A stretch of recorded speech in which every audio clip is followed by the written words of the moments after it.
Hey YouTube, welcome back to Love for Crypto. So as promised, the One World Currency documentary that I have been working on relentlessly for the past few months. The research I've been doing, the rabbit holes I have been down, and I've come back onto the surface, questioning my own sanity at times, questioning is this really happening? But with the compelling evidence, the documented facts, the statements from credible whistleblowers and insiders from the BIS, the CIA, it all leads to the same goal and the same end game, and it is a new world order supplemented by a one world currency. Now this documentary, if you are not into the cryptocurrency realm, if you do not follow it and you've just stumbled across this video, please drop a subscribe to the channel. I can guarantee you by the end of this video your mind will be blown, and what the reality is that you could have the biggest investment opportunity laid before your eyes and not even know about it. So this documentary is going to involve the deep state, the shadow government, the NSA, the CIA, the central banking system, the Federal Reserve, the IMF, cryptocurrencies, digital assets. It sounds crazy, it sounds ludicrous, I completely understand, and that is why I've had to go to such extent to create such a documentary where I can compel and compress all of the facts that I have stumbled across upon the past 5 to 6 months. First of all, I would just like to ask for your patience throughout this video. As you can see, it is quite lengthy, but again, the information inside this video is priceless. There is going to be lots of different videos from different content creators added inside this video just to give you a better overall visualization of exactly what is happening on a geopolitical level worldwide today. But first of all, before we continue to move forwards, we need to go back to where the elites first planted the seed, and that is in the 2008 financial crisis. There is a video compressed of various different media clips from the 2008 financial crisis, which I'm about to show you, and I please ask for you to take away and keep hold of this information, because at the back end of this documentary it will become relevant why I've asked this. So without further ado, We're in the money, we're in the money. We've got a lot of what it takes to get along. We're in the money. Apple's up more than 6% right now. Google about 3%, but Dell, Intel, Research Motion, and Microsoft are all to the upside. Look how strong. Did not disappoint. 400 points higher. Yes, indeed. The markets roar higher last 30 minutes of trading as volatility once again rules the day. Most of the techs this morning, if not all of them, have just exploded to the upside. We are better than 5% to the upside at NASDAQ, 114.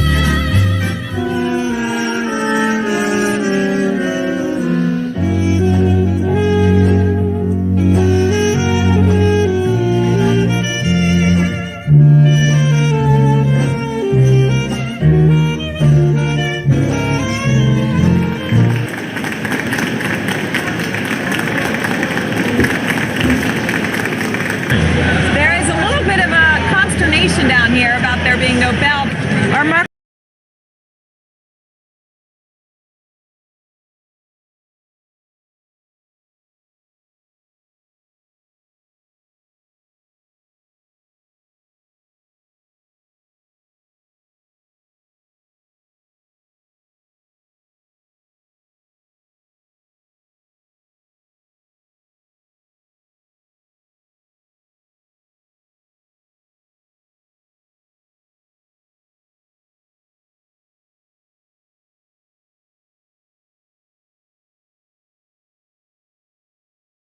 from 190 to 166 in the blink of an eye. I have never live looked at the Dow Jones Industrial Board and seen a 600-point loss. Who knows where this is going to end up? I mean, this is volatility we haven't seen, of course, since way before you and I were born, even before our grandparents, 1929. So almost everything there completely wiped out. And the NASDAQ, everything and more has been completely wiped out. The Dow traders are standing there watching in amazement, and I don't blame them. The credit market 676 points down. It was the worst day on Wall Street since the crash of 1987. From the financial capital of the world, the opening bell is going to ring in 5 seconds, and to be honest with you, we wish it wouldn't. Traders here working the phone say a lot of their customers are freaked out, waiting to see how low the Dow will go. They're focused on the Dow, not so focused on OPEC. Yes, OPEC did cut production by 1.5 million barrels per day. Really, you're seeing just broad-based declines across all of the major technology sectors. Apple's under pressure, Yahoo down 8.5%, Cisco 6.5%, Research in Motion 10%. And we're not getting the bid wanted. We're not getting the stop trading, and we see where the buyers are. We're just every day they're pounding it. The heightened financial turmoil that we have experienced of late may well lengthen the period of weak economic performance and further increase the risk to growth. Can't look at it after you buy it because it's so horrible. We haven't seen anything like this probably since the Great Depression, I think it's fair to say. We've had an 8-day losing streak in the Dow that in percentage terms puts it on par, close to the loss suffered in that crash in 1987, close to that percentage loss those 2 days in 1929. Look at the move in Aussie yen just this week. This was 1 week, Maria. This market took 5 years to go higher. It's now down 40%. What started in America last year has now spread to every part of the world. We're down 9% today. The Xetra DAX over in Frankfurt is down by 9%. The Paris market down by 9%. Austria, which was briefly suspended earlier on in the day, is down by nearly 11%. This market is as volatile as you'll ever see. Traders saying this is the craziest day they have ever seen in these markets. Veteran traders saying they've never seen anything like it. The movement in oil prices so fast, so furious. Cicero was right. We're in the last days of this country surviving. And how in the world can we find the billions of dollars that we're borrowing from China and Japan? We are just seconds to go until the start of trading at the New York Stock Exchange, and stocks are set to kick off lower, a whole lot lower. eBay is down 6.5%, and really you're seeing just broad-based declines across all of the major technology sectors. Apple's under pressure, Yahoo down 8.5%, Cisco 6.5%, Research in Motion 10%. This could be the most serious recession in decades. And that means life, as most Americans know it, is about to change, in some cases dramatically. Buddy, can you spare a dime? So, as you can see, that was the 2008 financial crisis. It is those type of crisis where you will see fund managers throwing themselves out of high-story buildings because of the capital that has been lost. Now, that was a debt crisis built upon subprime mortgages, a housing bubble that occurred into the United States, which spread worldwide. Now, just before we continue, that issue was never resolved. Let's just get that out there right now. The issue was never resolved. A simple band-aid was put on top of a gunshot wound. That is the only remedy that was solved. It was not repaired, it was postponed. That was 2008. That was an $8 trillion problem. Now the US is in 22 trillion worth of debt 10 years since that financial crisis. What does that tell you as a person? Nothing was resolved. The central banks intervened and they delayed the inevitable. The Federal Reserve's tactic to combat this debt bubble that had occurred was to lower interest rates to near 0%, whilst hyperinflating the exact same debt bubble that caused the problem to begin with by printing and printing and printing ridiculous amounts of US dollars to bail out the banking system. But that's not the reason why we are going over this. The reason was the creation of Bitcoin. The reason was Satoshi's white paper. The banks destroyed the credibility of themselves. They lost the vote of confidence within society, and thus Bitcoin was born.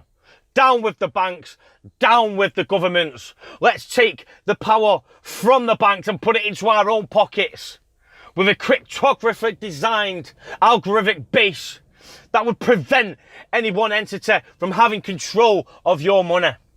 Now, why was this correlation so important at this time? Because the two fit hand in hand perfect. As Winston Churchill once says, never let a good crisis go to waste. And that's exactly what the elites planned on doing here by introducing Bitcoin, blockchain and cryptocurrencies. Now, as far-fetched as this may seem, and I realise it seems far-fetched, you know, Bitcoin was created to take down the man, not to aid the man. I can fully understand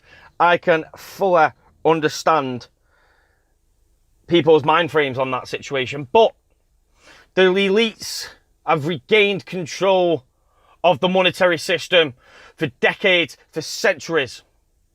And it's not by mistake, it is by design. Now, again, that debt crisis has only grown ever since. The debt crisis we are experiencing today is quite frankly beyond comparison to what happened in 2008. If you thought that was bad, then what is coming is just, there's just no correlation in magnitude of how small 2008 will appear to the next financial crisis. But again, Bitcoin was created. Satoshi Nakamoto, the face that has never been seen, the entity that has never been witnessed. There is no trace, there is no proof of who this man is. There's many theories, many speculative claims around the creation of Bitcoin and its creator, Satoshi Nakamoto.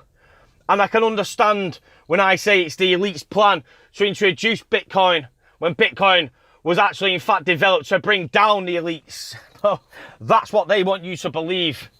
And you may be saying to yourself, well, how can you prove this now? How can a simple YouTuber sat behind a screen tell me that it was a secret service design all along? Well, the compelling evidence I'm about to show you should hopefully settle any doubt you have in your mind moving forwards. Before I do present this information, the credibility behind what I have just spoke about Bitcoin being the creation of the elites, not the weapon to dispose of them. First, we actually need to understand how the elites work, how they operate, how they've manipulated the masses for decades, if not centuries, and how they do this every single time with success, again, by design. Now, I've done a lot of research into a man named Kevin Shipp, who is a former CIA operative. He's come out against the CIA. He's been a whistleblower in the same regards as Edward Snowden has. And I think this man himself will better illustrate to yourself how exactly the elites work and how they operate. And you need to be able to grasp exactly the truth of the elites and how they actually are the entity that control the direction of the world financially and diplomatically. So, what I have for you here is a clip from Kevin Shipp. Now, I advise you go and check him out on YouTube. He has his own page. He has around 8 hours worth of information. Again, I can't put all that into this documentary. I would be here forever, but I have taken out a very key, integral aspect of one of his speeches that fits the one world currency conspiracy, if you would like to call it. But I do believe after you have watched this clip of Kevin Shipp, you will truly grasp how powerful the elites actually are. So, without further ado. The shadow government and the deep state are not the same thing. You hear people say this, well, the deep state is after Donald Trump because they're holdovers from the Obama administration that are penetrators into the CIA and others. Ladies and gentlemen, that is a smokescreen. I'll show you that the shadow government is not leftover Obama people. It is a matrix system that has functioned across every single administration going back to JFK, Republican and Democrats alike. So the shadow government is the secret part of government. The CIA, the NSA, and I'll show you a host of other secret intelligence agencies that are part of the shadow government. It functions through the unbridled, unconstitutional power of secrecy. That's the shadow government. Beneath the shadow government is what you hear a lot of talk about. It's called the deep state. Now, the deep state is this massive financial, multi-billion-dollar, trillion-dollar matrix that includes the military-industrial complex all of you probably have heard about. I'll shed a little bit more light on that.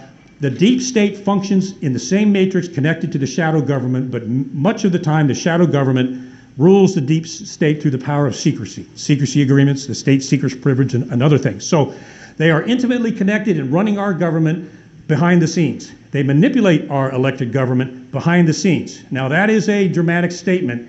I think by the end of tonight, I'm going to prove to you that it's going on. I saw it personally. There's a lot of things I can't talk about. I have to watch everything I say, honestly. For the last 15 years, they've just been waiting for me to make one mistake. I haven't made it yet. So let's talk about this, the shadow government and the deep state. Deep state is run by money, power, and greed. That's what runs the deep state. The shadow government, their fuel is fear and intimidation. Here's the shadow or secret government, the unconstitutional power of government secrecy. I'm going to show you the components of the secret government, many of them that function outside the Constitution. The Director of National Intelligence has 17 intelligence agencies underneath him at this point that process 90 to 100,000 bits of classified information a day, some of which should not be classified. You've got the Department of Homeland Security, secret agencies there. You've got the Department of State. Hillary Clinton ran guns into Benghazi secretly using Saudi Arabia and Qatar. Most people don't know that. She did it through the secret system. You got the Defense Intelligence Agency that engaged in the torture program. Some people died. They also tried to recruit American citizens to be informants within the United States. I mean, this is, folks, this is an 8-hour lecture, so I'm going to have to pack some of this in there because there's just so much here. But anyway, you got the National Reconnaissance Office that runs the satellite program, all the birds that are up there, and there is a bunch of them. You have the National Geospatial Intelligence Agency, the big secret agency that worked with Google through a big contract and set up Google Earth. So Google worked with the National Geospatial Intelligence Agency through CIA In-Q-Tel to set up Google Earth.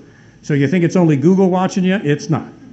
Sadly, Silicon Valley has been recruited by the shadow government. Let's move. JSOC, Joint Special Operations Command. Most people don't know about it, but this is the president's secret army. The president of the United States has his own secret army, special operators that he sends on presidential order into foreign countries in secret to engage in killings, overturning governments, and things that the American people don't know about. It's a secret force. Then you've got the FBI conducting warrantless searches, national security letters where they come into your business and order your supervisor to turn over all of your financial records, and if he or she says anything about them being there, they put your supervisor in jail. Violation of the Fourth Amendment. Now I'm going to talk specifically tonight, because this is so vast, about I consider the two top tiers of what I call the shadow government or the secret government. The first of that is the National Security Agency. Heard a lot about them, haven't we? I'm working with William Binney, the NSA whistleblower who blew the whistle on the NSA surveillance program, house raided by a SWAT team, a gun put to his head. We'll talk about the NSA a little bit. I'm going to focus on what I call the central node of the shadow government, an unconstitutional agency that used to be my life. And I was a senior managing supervisor there in counterintelligence and other things I'll talk about later. It is this one right here. That is the node, the central node of the shadow government, functions outside the Constitution through the power of secrecy, and not even Congress knows everything that it's doing. Is there a constitutional problem with that? You better believe there is. I'll show you exactly how bad that is. The CIA was created through the Council on Foreign Relations, which started back in 1921. They were instrumental in creating the CIA. The CFR was, and back when the CFR created the CIA, they were tied directly into guess who? The mainstream media. The owners of the Washington Post, the Grahams, were ranking members of the Council on Foreign Relations. The CIA was feeding information directly into the Washington Post. Philip and Catherine Graham were publishing stories that the CIA had told them to study. Now, in the long, wonderful history of the Washington Post, who owns the Washington Post now? Jeff Bezos of Amazon. What did he just do? He entered into a $6 million contract with guess who? The CIA. So the circle continues. I could spend an hour on the mainstream media's connection to intelligence. Sadly, we don't have that time. But just understand that the CFR was instrumental in creating the CIA. They were directly connected to the mainstream media, and the Washington Post, New York Times, CBS, and others that were feeding information directly to the CIA to be published to alter the opinions of the American people. Okay, we'll just leave that there for now. The deep state, let's talk about what makes up the deep state. Underneath, if you can see, I put the deep state underneath the shadow government, because the shadow government is this powerful monolith outside the Constitution. Much of the deep state, the military-industrial complex, is not violating the Constitution, but they are controlling our elected officials. Okay, so there's a little bit difference, but they are connected pretty intimately. In that, you've got the military-industrial complex. Everybody's heard about that probably. What you haven't heard is Eisenhower originally called it the military-industrial congressional complex, because Congress is tied in so deeply with the military-industrial complex and the deep state that they manipulate what the congressmen and senators do and how they vote, and I will prove that tonight. So Congress is just as tied into the military-industrial complex as Lockheed Martin, General Dynamics, and the others are. Who is the main representative in our government of the people? Congress, right? If they own Congress, we don't have a vote or a voice anymore, and that's the idea. All right, let's go through some of them. They own the intelligence contractors, the defense contractors. We're talking billions of dollars here in revenue that comes from your taxes. The military-industrial complex, about $4.8 million a year is spent by military-industrial complex, the lobbyists, to influence Congress and put money into their PACs, leadership PACs, re-election campaigns, and others, to the tune of $4 or $5 million a year. Huge impact on Congress. There's foreign lobbyists. Saudi Arabia and Israel might as well have a congressional slot on Capitol Hill. They are so influential on our government that they actually have a serious impact on political decisions in Washington. You've got the Federal Reserve, the secret bank that just gave out a couple $1 trillion to some unknown corporations in the military-industrial complex that they won't tell anybody about because their deliberations are secret. With whose money? With our money. So the Federal Reserve is tied in with this. We've got Wall Street. Wall Street funds all of this, the military-industrial complex. Wall Street is so plugged in to the military-industrial complex and the shadow government. It was Wall Street attorneys that formed the CIA. Wall Street has been in the shadow government and the deep state going back to 1947. So they're a part of the deep state.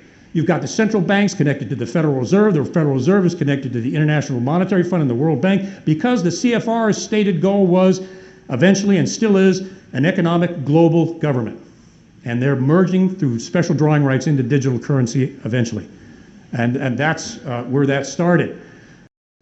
So, as you've just heard from the man himself, and I do give this man extremely high credibility in what he is saying. Again, this was just a small clip which is relevant to this documentary, but I do ask yourselves to please go and search for Kevin Shipp. That's Kevin and Shipp spelled S-H-I-P-P. He does have a YouTube channel. He does have 8 hours worth of content, and he goes into specifically how powerful the elites actually are. And we're talking shadow government, we're talking the deep state, and again, as you have heard him say, the Federal Reserve, the central banks, the IMF, and they have one goal, and the goal still remains the same today. It is for a one world governance, a one world currency. If you listen very carefully towards the end of that clip, and if you did miss it, I ask you to go and have a look and listen back over it again. He does say that they want a one world currency which will merge through the SDR baskets into digital currencies. Now again, this is a credible person from the CIA who is whistleblowing on the CIA for specific reasons. The CIA did try to kill his wife and kids, and hence this is why he's come out in protection of those who do want to whistleblow, who shows that it can be done without being executed or silenced. So yeah, that clip from Kevin Shipp for me, it's extremely important to take away that information. As it does claim the CFR, which create the CIA, the NSA, how Wall Street are all interconnected with the Federal Reserve, the central banks, the IMF. The entire system is interconnected. That is something that you need to realise. And we see this happening in the markets of cryptocurrency today. We see hardcore downward pressure manipulation from the likes of Warren Buffett and Bill Gates, etc., who are playing down the markets the exact same way they have done in the past. Mainstream media being used as a tool, as a weapon to serve their narrative. And again, we have seen Bitcoin being manipulated to the ground. The precious metal markets, again, gold and silver, are being pressured down. The markets are being pressured down for specific reasons. And it's to continue the cycle that we are currently experiencing, which is a product and by design a debt bubble which is ready to implode. Now, there is good reason to believe that market's being played down for specific reasons. Is it so insiders can be well positioned before the inevitable happens? There's a lot of speculation around that aspect, but I want to try and remain on vocal point with this documentary, which is obviously ushering in the one world currency. Now, that was Kevin Ship from the CIA. I have another piece of information that I'm about to show you right now, and this is a former Bank of International Settlements figure who again has come out, he's spoken truths, and I just find it absolutely fascinating, and I believe you will find fascinating yourselves what you are about to hear, again from a credible source. So I will show you this clip. You are pioneering precisely because you did transmute that experience into some beautiful chemistry. But the problem is it's still there. It's daily there. And people, I don't know, people are not aware. People have to wake up. Let's talk about the soul contract. Let's talk about the soul compact and covenant that we engage. You know, with this third sample, search for it. All the world leaders are already calling for it for many years. The new world order, their new world order. That's the program. It's combined with the finance system to have us completely slaved, without of cash, all digital, to put us in a digital cave, completely, deciding if they like you or not. Ah, but they never thought about cryptocurrencies and blockchain, did they? They did. You believe that they're engineering all of that? You don't believe that is a natural human organic response to central banking and fiat? Is crypto and smart contracts is our way of throwing this devil off the back? Even on the internet you can find a white paper from the NSA from 1995. They were already describing everything you have now in present, like cryptocurrencies. It's the first and the second generation of cryptocurrencies. They have a lot of backdoors. They are not free. I'm very happy and aware that step by step, people start to choose different. Right. But about the cryptocurrencies, it was all created by secret services. Now, in the third and the fourth generations, people are taking the tools to use it in a positive way. Very good. So there are positive things going, but my reaction was more in the direction of in general, the masses, the billions of people. Yes. Who are still have no clue. And just follow whatever. Yeah, and they have no clue about anything because they are children. They have the inner child and they have children of their own. And we have to take care of this with all the people who are able to do this. Ronald, so as you can see, the elites are trying to enslave the populace by removing the current monetary system that we have in play, which is the petrodollar, which, as you can see, is creating a contagion of debt-riddled issues globally, and they want to transfer all of this wealth into digital assets.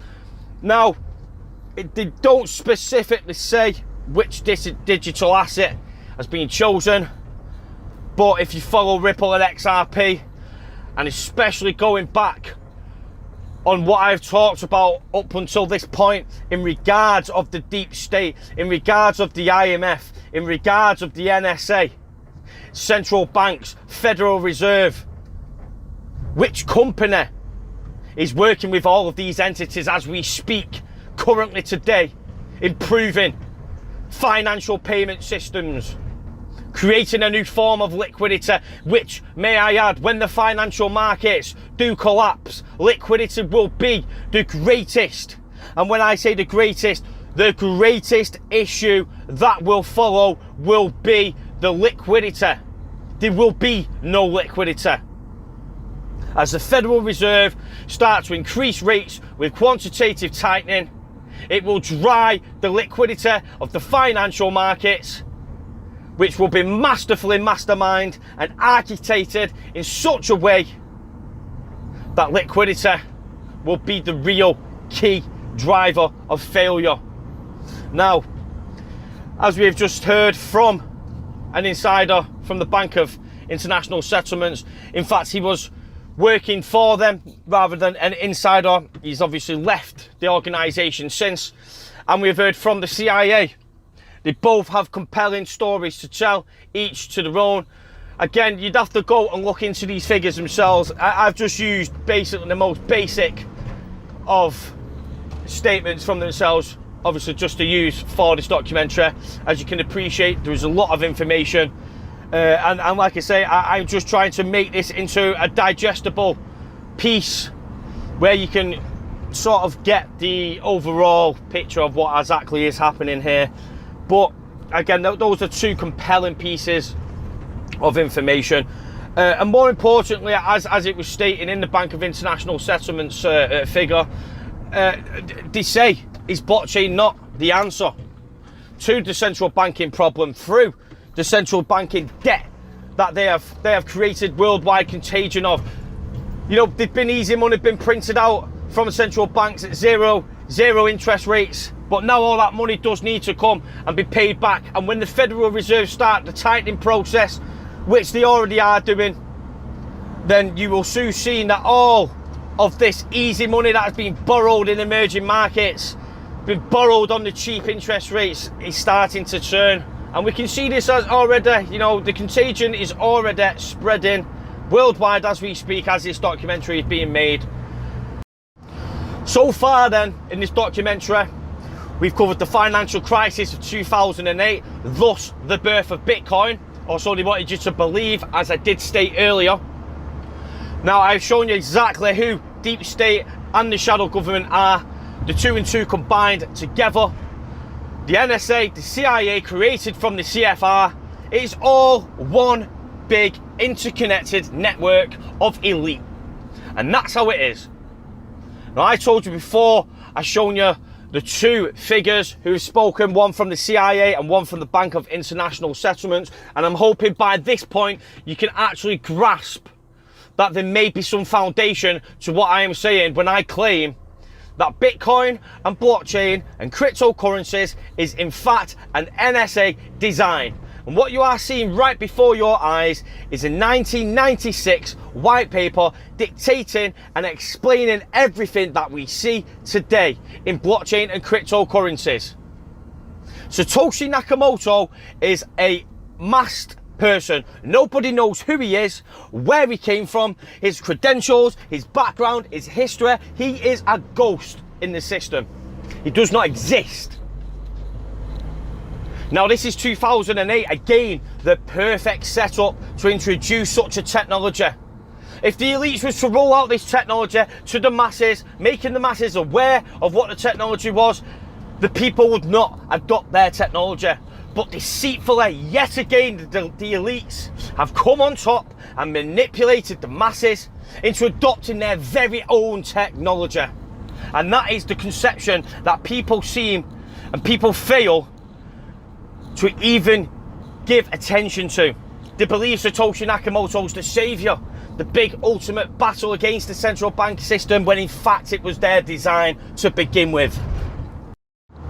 Now, what I am showing you right this moment is a pattern for a distributed ledger technology, and as you can see, the pattern is from 1988.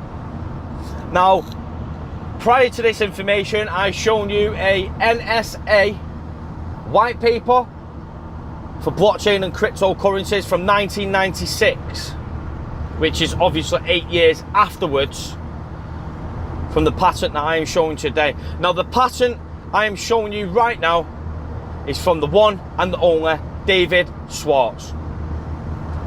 So as you can see, David is a very intellectual person.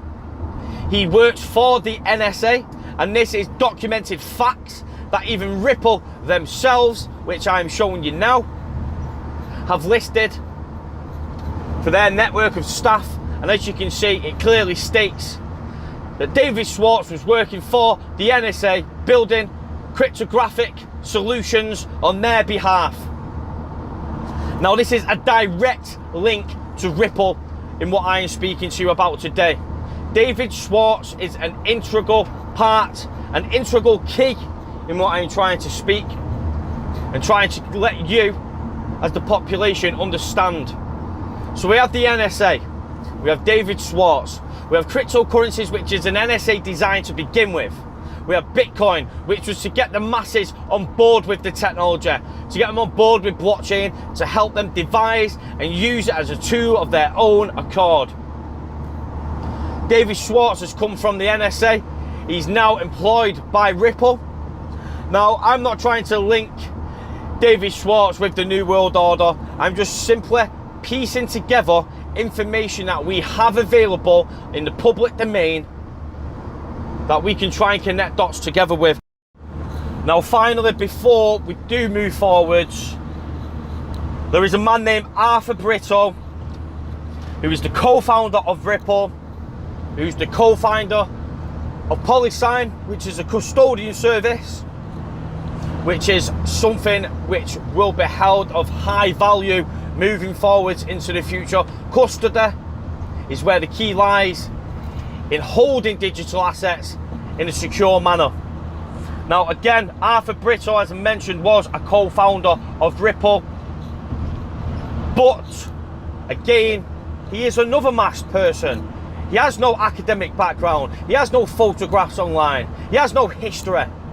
Nobody has seen the man, only claims to have spoken to the man. But up until this day, as a co-founder of Ripple, I find it highly suspicious why they are not crediting him with any of his work that he participated towards the development of Ripple and the XRPL.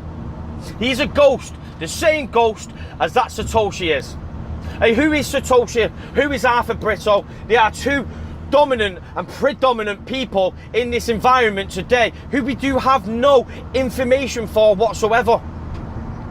That alone raises eyebrows, it raises alarm bells.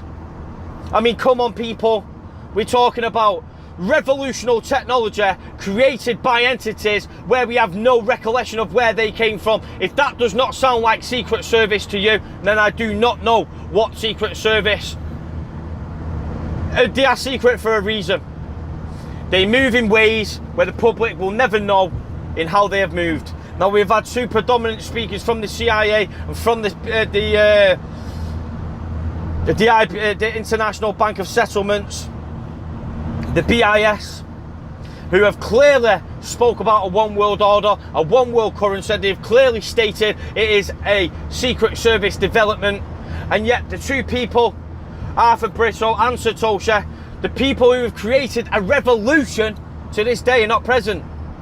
They're not seen, they're not heard. There is no background, there is no academic of them, there is nothing on the internet for them. I find that personally highly suspicious on its own. So I think that point was just definitely worth raising. So we will now move forward onto our next sequence in this documentary.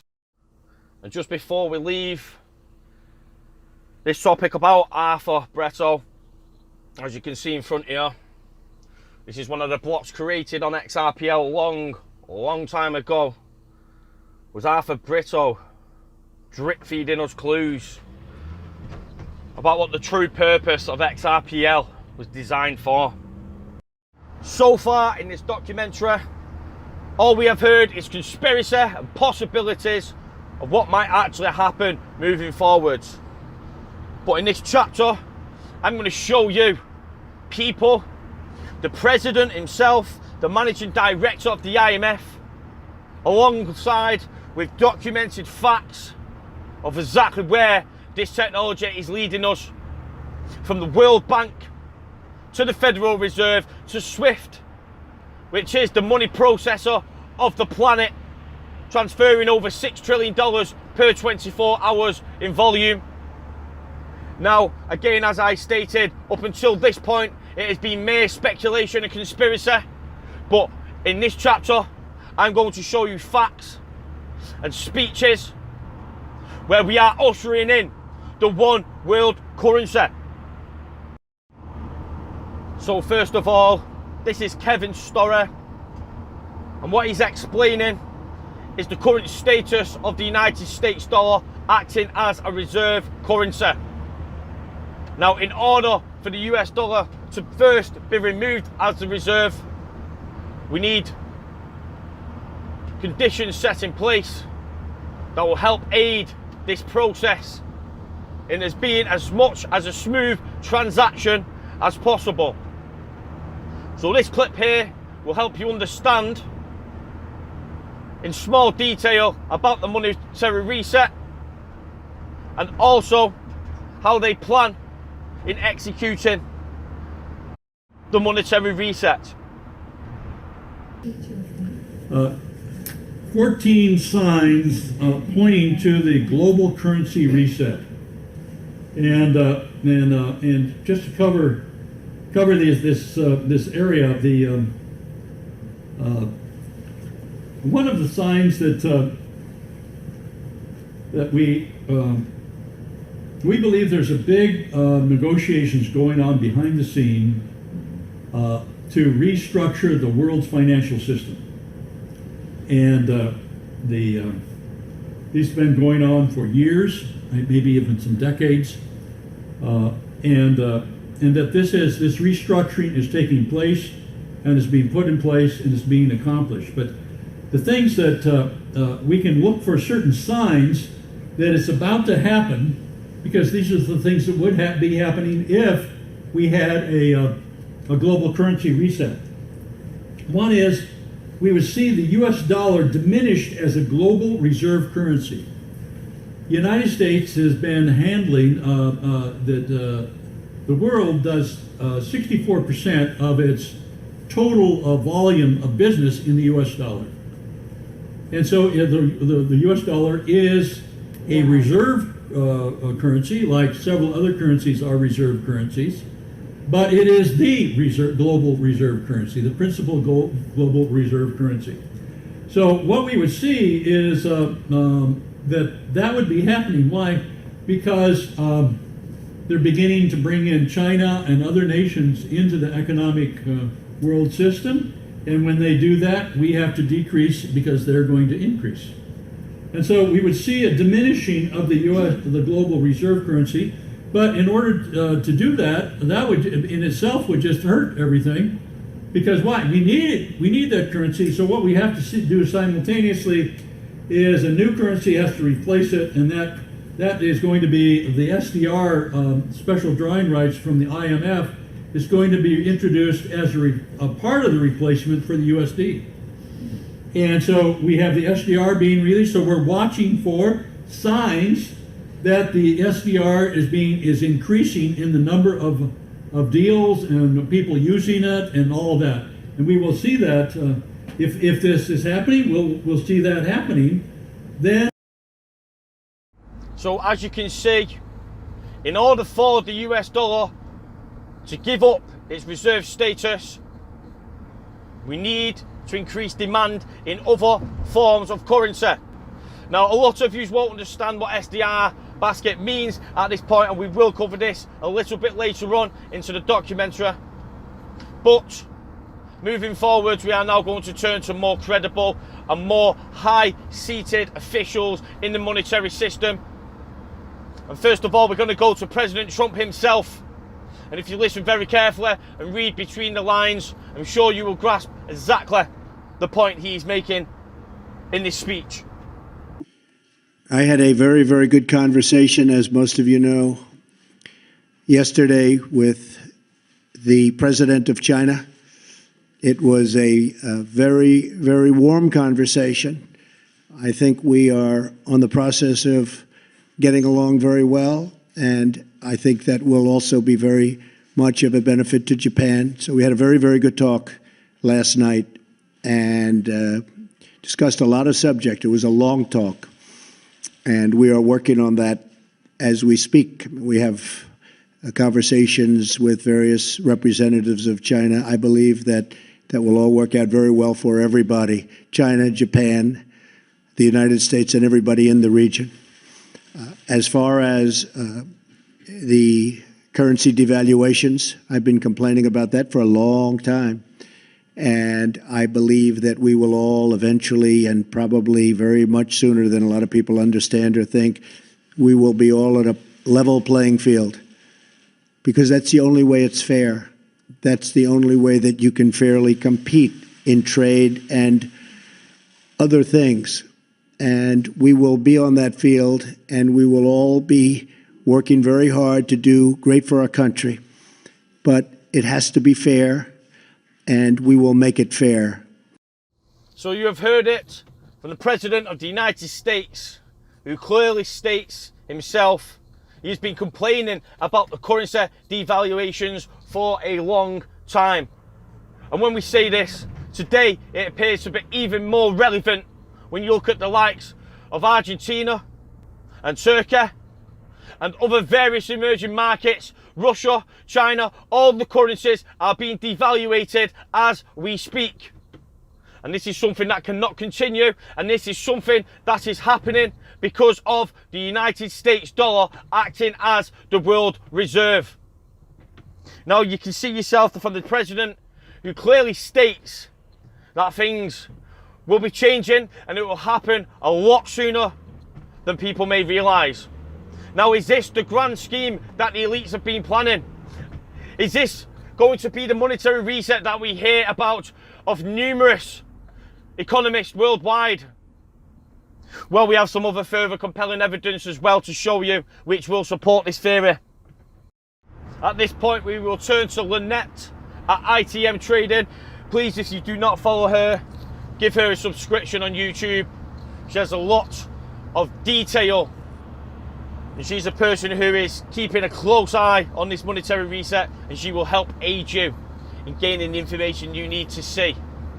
So without further ado, I hand you over to Zanette, who will talk to us about how the monetary reset is on the horizon and has taken a step up in it being more of a reality than a myth. Specializing and focused on developing strategies to help you through the reset that we're already in process of.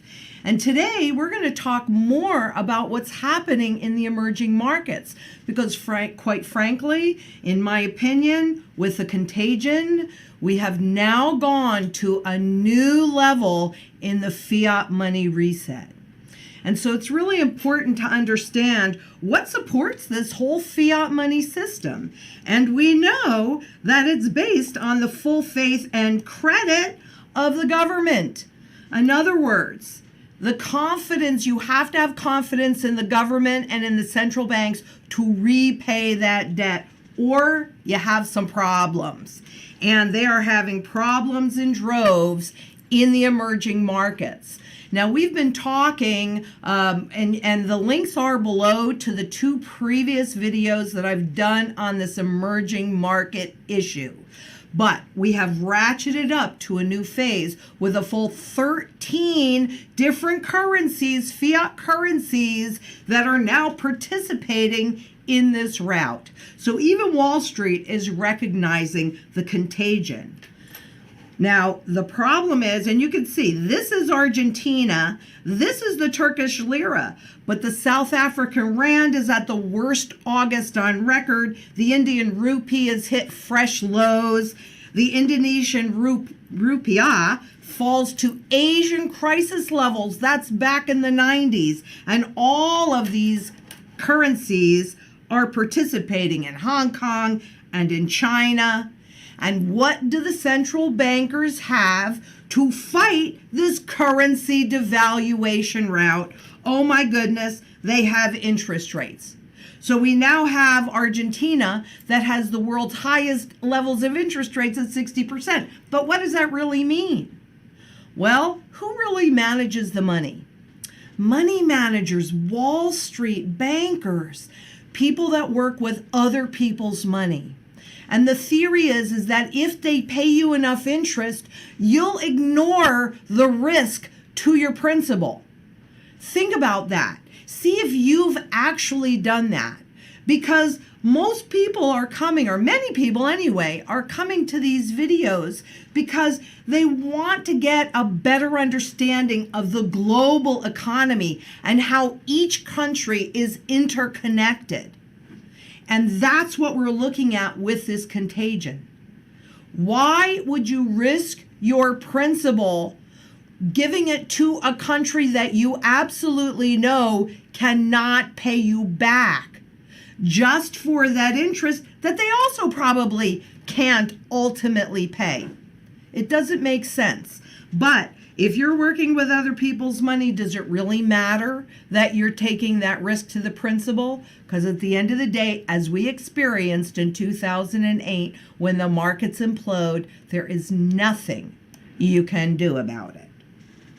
So what I really want to talk to you right now is what's happening in this next phase. Emerging markets are, the stock markets along with the currency markets are all plummeting. What is the stock created from? Fiat currency. So in the US, we've entered the melt up phase. But frankly, as I've shown you before, the purchasing power of not just the dollar, but actually all fiat money by design is losing value. So the emerging markets are really facing a double whammy. Not only is their currency weakening against the US dollar, so relative, and I'm going to show you why that matters in just a second, but their stock markets are imploding, a double whammy.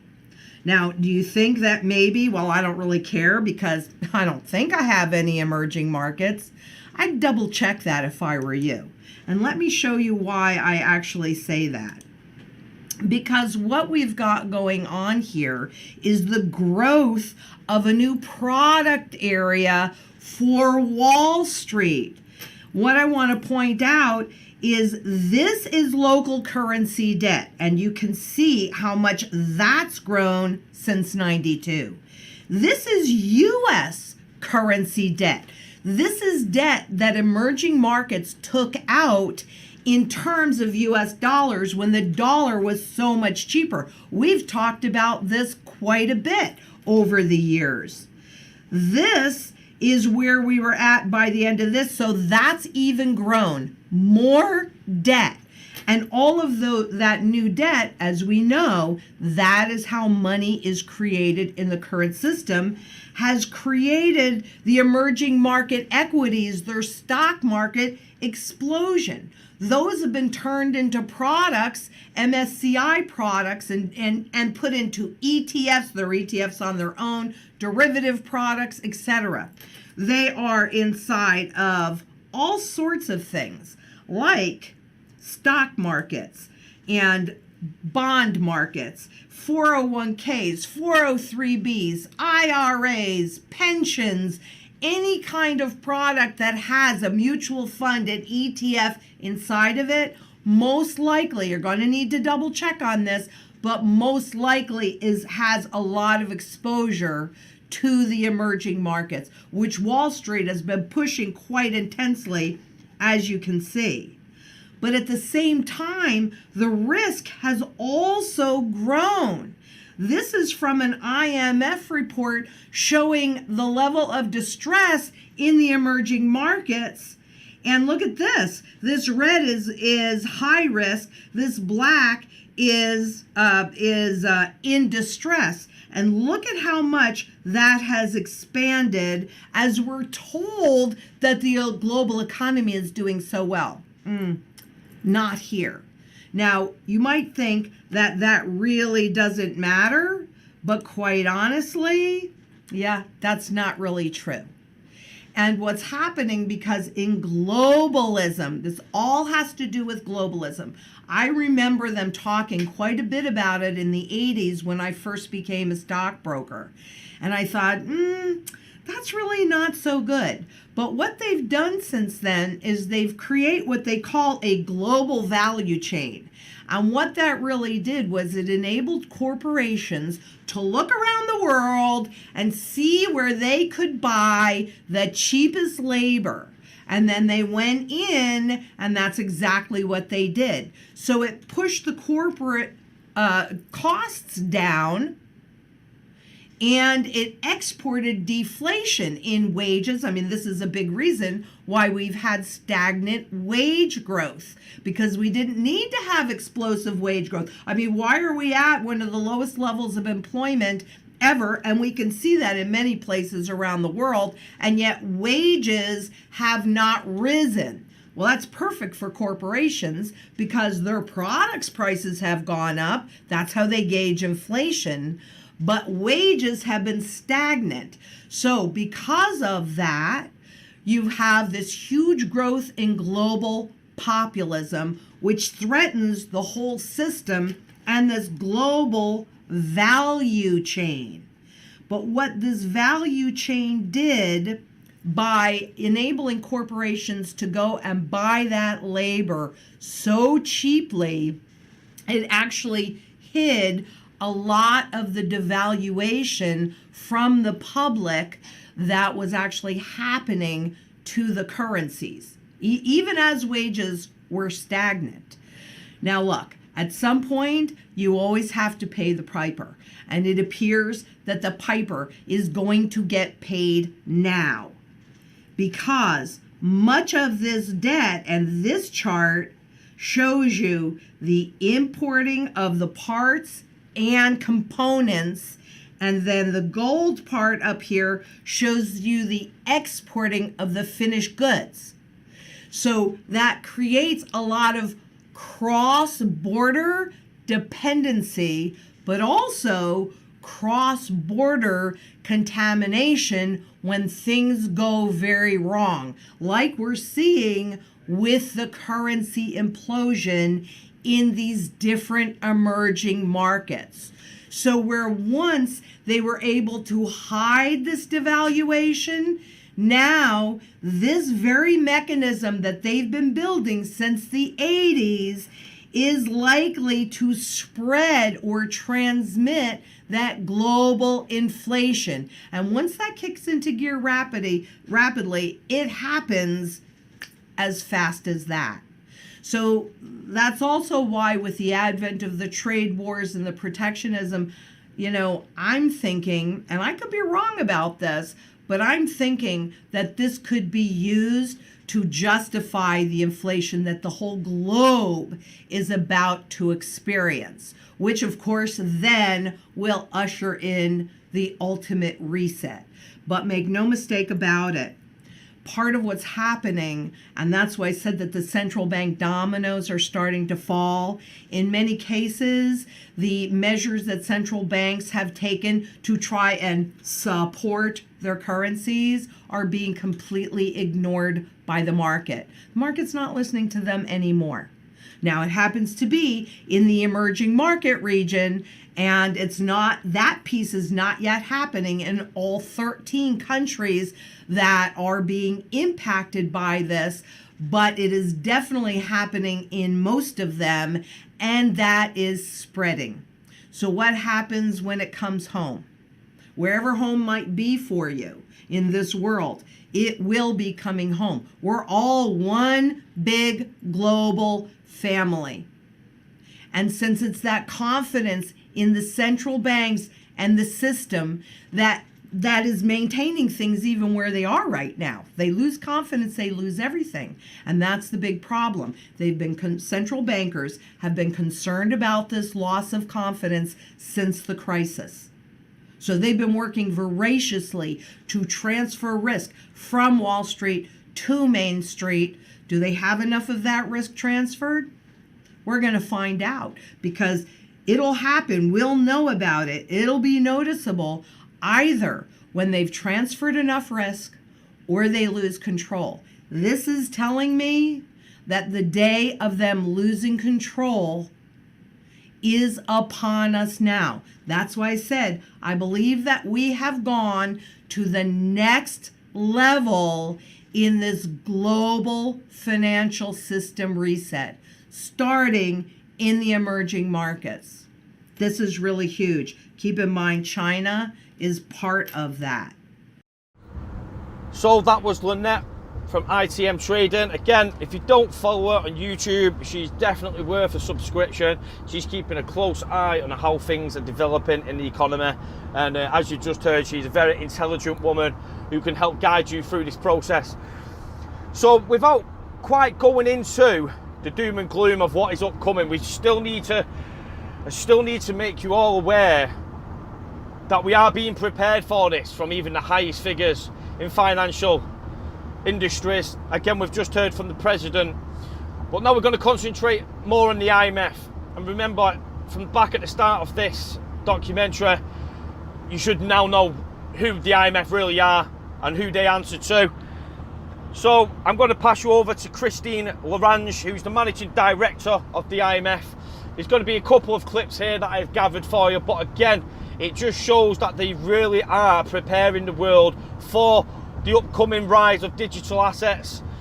So without further ado, I'll pass you over to a few clips of Christine. Taking risk is in not watching, in not understanding. And yes, there are frauds, and there are speculations, and there are Ponzi schemes. But I think we should just beware of not categorizing anything that has to do with digital currencies in those speculation, Ponzi-like schemes. It's a lot more than that as well. We are about to see massive disruptions. The way in which the new technologies are lowering the cost to make financial transactions more accessible, even in very small numbers, for people who do not earn much, who do not deposit much, and who do not borrow much, and how those technologies can actually have a track record of the credit history of somebody in a very short while, and then be able to direct those people towards the best use of their money, I think is already massively disruptive.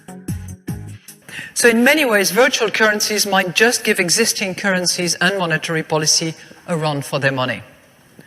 The best response by central bankers is to continue running effective monetary policy while being open to fresh ideas, new demands, new technologies as economies and technologies evolve.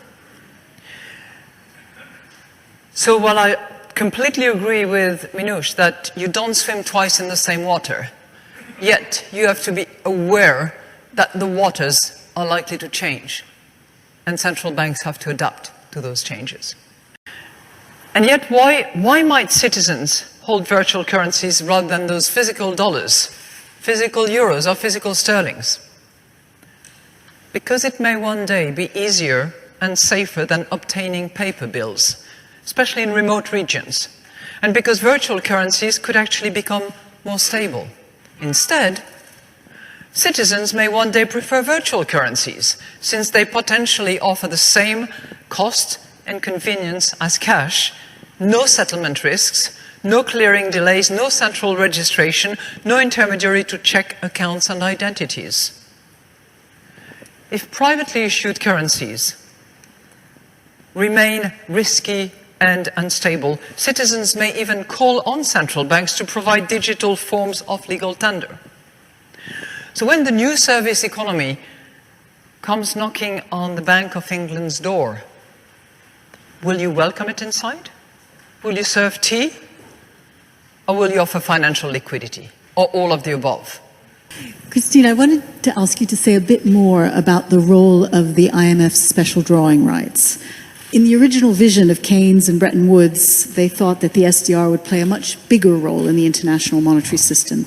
Do you think the digital age creates an opportunity to rethink the role of the SDR as an international currency? You know, this is really open territory here, because it has been around for a long time. There were high expectations. There were actually issuance in special drawing rights for a period of time. Then it was abandoned. There was a pickup lately after the renminbi was included in the basket of currencies. Has it been a massive pickup? No. I think the digital platform and the distributed ledger technologies can actually facilitate something which will otherwise be of a political nature. And I think if the two were to come together, the digital acceleration and facilitation and the geopolitical situation that would be propitious to relying on an alternative basket of currencies that would not be a substitute for existing international currency is, so she says with a question mark. But I think we would need the two together. It's not a far-fetched hypothetical, and I believe that at the fund we just have to be ready for that should the circumstances arise that would facilitate the whole process. Should the circumstances arise that would facilitate the whole process. Please bear this in mind and keep this locked into your head for the time being, because it is very, very relevant at the very end of this documentary. Again, this chapter is just about preparation, but please take that very key piece of information with you. Again, this is Christine Lagrange, the Managing Director of the IMF. You know, we're talking about the International Monetary Fund, probably one of the most prestigious monetary institutions out there in the world today. And as I say, it's a very, very key, important piece of information that you definitely need to make sure that you take with you as you do lead to the very end of this documentary. And again, we keep hearing the same acronym, which is the SDR basket. Now, again, I did say we will go into this. We're going to leave this specific topic for the very, very end of the documentary, because there's a lot of confusion and there's a lot of different opinions on exactly what the SDR is, what it can be used for, and what it will be used for in the future. But the SDR, as you keep hearing, will be used in correlation with digital assets. According to Christine Lagrange, it doesn't seem as far-fetched. And if you can remember, Kevin Shipp, who was the CIA operative, he actually uses the acronym SDR, which stands for Special Drawing Rights, and he uses this as the key integration for moving from the current monetary system that we have into the future monetary system that will be. So this next piece that I'm about to show you, in my eyes, was a real confirmation on my part of exactly what Ripple and XRP is geared up to be. I mean, obviously, the technology is unquestionable of what it can achieve, but I do think people are just isolating it to remittance, when I believe the overall picture is on a completely different playing field than just remittance. So what I'm going to do, I'm going to pass you over to the lifeboats. It's Sam I Am on Twitter, and he actually found some excellent piece of evidence issued from the World Bank. It was a confidential document that has since been released to the open public. It's probably the best way of putting it. But again, credit to Sam I Am and to the lifeboats on this video in particular. I think it is his best video, and I'll just pass you straight over to him. Ripple me this, riddle me that. Wait. It's marked confidential. Don't release that. Hi, folks. I'm Sam I Am, and man, have I got something incredible to share with you in this video. We're going to start. I'm just going to jump in. We're going to start by understanding this term supranational. Now, this was a new term for me. I've brought it up here on Investopedia. Supranational is an organization that is an international group or union in which the power and influence of member states transcend national boundaries or interests to share in decision-making and vote on issues concerning the collective body. So these are things like the European Union, the UN, the WTO, basically where, you know, you've got all these nations that are kind of superseding their sovereignty in order to be a part of something that's bigger. Okay, now we're going to go to a presentation. This is by the Central Bank of Malaysia. It's probably presented at a World Bank conference. This is about 2 years old, September 21st, 2016, at the Global Symposium on innovative financial inclusion, and it's on digital fiat currency, DFC. So here they're telling us DFC is central bank issued, fiat currency, legal tender, sovereign denomination, true to the three tests of currency: a medium of exchange, a store of value, and a unit of account. So essentially, this is paper money, really not that different from what we have today, from what I understand from looking at this presentation. It's just a few slides here. This is essentially a fiat bill that they can probably run through a high-speed scanner, tie it back to the blockchain to reduce some counterfeiting and so forth. Of course, not all of it's going to be fiat. I'm sure that's probably going to be, or not all of it's going to be paper. I'm sure that's going to be a very small percentage. Most of it will just be digits on a computer or now a blockchain. Okay, here they're just kind of showing you distribution and how it works. You can download these slides. They're over here. We're looking at this link right here, although I suspect that it's going to disappear sometime today, because if you look down here at the bottom, it's marked strictly confidential, do not distribute. And I'm going to go down here and show you. Now, if you've watched my other videos, you know that kind of my thought on what's coming later this year is we're going to have a two-tiered system. You have all of these criminal enterprises that we call governments operating to try and pull off the biggest heist that they can. There's zero trust there, despite what you see on TV. And they need a medium of exchange that is sound and secure, because if anybody in that group could just inflate the supply of currency, of money, of value, all of them would be doing it, and it would be worthless soon. Why wouldn't you try and steal the wealth of all the other countries by printing up more and selling it to them and taking their wealth? Of course you would. So that is why I think Ripple will be, or not Ripple, but XRP run on RippleNet will be at the top. And then underneath that, we will have digital fiat currencies, exactly what's in this slide, that they will try and foist on us. And of course, you've got all these sheeple out there that are just going to, well, the government's telling us, use new money, that's what we should use. And, most people are going to fall for this, sadly. There's some problems with that. Again, I promise I'm going to get to a video on that and go into detail.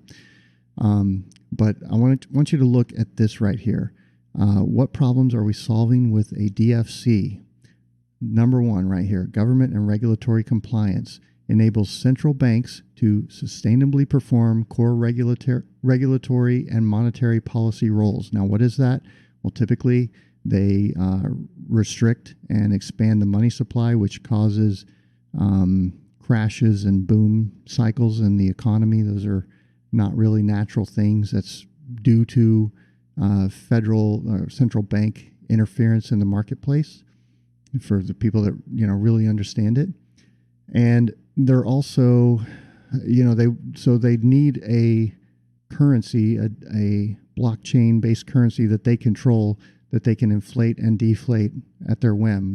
Because the government's not going to spend within their means anytime soon. They've been spending like drunken sailors for centuries. They're not suddenly going to go cold turkey and, okay, guys, this is it. We've turned a corner here. We're gonna get on the straight and narrow and live within our means. No, that is not happening, folks. So this is the shit fiat money that they're going to try and foist on all of us, while they use the sound money that is Ripple and XRP. Okay, now let's go to the big reveal here. DFC is not cryptocurrency like Bitcoin. It is not a private digital currency like Citicoin or Settlecoin. It is not a supranational currency. And in parentheses, they have Ripple and XRP. Now, what is supernatural? Well, we just talked about that. That's something that is above, multiple nations. And what example are they giving as that currency? Ripple and XRP. So what did they just tell us in this strictly confidential, do not distribute presentation? That Ripple and XRP are going to be the global standard. So that was a great piece of information from To the Lifeboats. He is on Twitter. His name is Sam I Am. Unfortunately, he's actually blocked me on Twitter because I did accuse him of being the Ripple Riddler, which in my opinion he is. Fair play, you know, he's got a nice little bit of entertainment going on for him, but I think he just took it a little bit too personal. That I did call him out for being the two of the same, but nonetheless, the information he's just supplied there is next to none. It's actually quite credible that we've got a document that is issued from the World Bank from 2016. As you can see how I mean, that's a couple of years ago now. You can see exactly how long this type of master plan has actually been going on for, and as you can clearly see in those documents, it does list XRP as a supranational currency. Again, it will be the de facto reserve currency moving forwards into the future. And if you have been following Love for Crypto on Twitter ourselves, we've been absolutely hounding out this information, and people just aren't getting the actual grasp of the overall situation, and it's what has compelled me to make this documentary. Again, you can say it's as tinfoil hat as you want, or you could take a leap of faith and say it's potentially the greatest investment opportunity to ever be issued to anybody as a possibility. Exactly, take this information as what you do. You know, I am not a financial advisor in any way, shape or form. I'm just trying to piece information for the public who probably have got no understanding of exactly what is going on here. But for myself personally, I've not had my head out of the research books for a long fucking time now, and it just keeps getting, the more stones that I unturn, the more places I keep finding Ripple and XRP, and I quite frankly cannot get this scenario out of my head. You know, I may potentially need to get sent to a nut house by the end of this year because the amount of stuff that I'm getting put in my head now. And it's not that I'm just going out on a limb and just listening to people with naivety and taking in the information as the gospel truth. I'm actually going to credible sources, looking at documentation around, you know, the internet that is in the public domain, and I just, everywhere I go, it is pointing and leading to the same situation. I mean, this is just Ripple and XRP, but when you look on a geopolitical level outside of cryptocurrency and see exactly what's going on with the currency crisis, with hyperinflation, with the contagion spreading worldwide, you can see exactly why there is World Bank issued documents talking about what digital currencies are going to be in the future, and what XRP is being branded as is as a supranational currency. You can understand that the reserve status of the dollar and the inflation that has been created from it and the devaluation of the currency over time is a failed system, a failed monetary system that is due for a reset, which we have seen many times. It was the pound sterling before the US dollar, before it was the petrodollar status, it was the gold standard, before the gold standard it was the sterling, and over time we will see monetary resets, and this is being geared up to be the next one. And as you can see, the replacement is becoming more and more obvious, especially if you follow Ripple and XRP. It's becoming so much more obvious that XRP and it being the liquidity solution moving forwards into the future, the revolutionary financial instrument that it can be used for, its decentralized nature, its bias to no entity, unlike the US Reserve acting as a bias towards the US economy. It could be pressured by no government. So we have different governments around the world. We have China, who will not agree with the US, and the US who will not agree with the Russians, and the Russians who will not agree with the UK. So how do we find that level playing field that Donald Trump himself was even calling for? When we have no trust in the system, we need a trustless piece of technology where we can trust an algorithm of computer science rather than the government of a nation. And this is where XRP is so key to fit into the role as the world reserve currency, as a one world unit of account that is unmanipulated by nations, by governments. It is truly decentralized. Now, Bitcoin is not truly decentralized because it works a proof of work, which is giving initiative to mining companies to gain the overall hash power. As you can see, Bitmain currently has 57% hash rate of Bitcoin, meaning it can't elude what happens on that network. It can double spend, it can fork off. There's so many different scenarios that makes Bitcoin not decentralized to be a one world currency. It is untrue. But again, I need to stop with that, and I need to keep exactly on track. And obviously it's ushering in the one world currency, and the further and further along you get through this documentary, it'll just become so much more apparent. Honestly, it really will. So just before we do move on to the next chapter of this documentary, we can see it's becoming apparent, and there are many nations calling for a change to the world reserve currency, removing the petrodollar status. We've had calls from Germany for a new payment system independent to SWIFT. We have calls from China, we have calls from Russia, who both want the reserve status being removed. It also appears to sound like Donald Trump himself is asking for this world status to be removed because it is hindering on the US economy now. Trade deficits are way beyond their means. The balance sheets need to be brought back. And the way things are going in the world right now, we just cannot see this happening anytime soon with the way things are.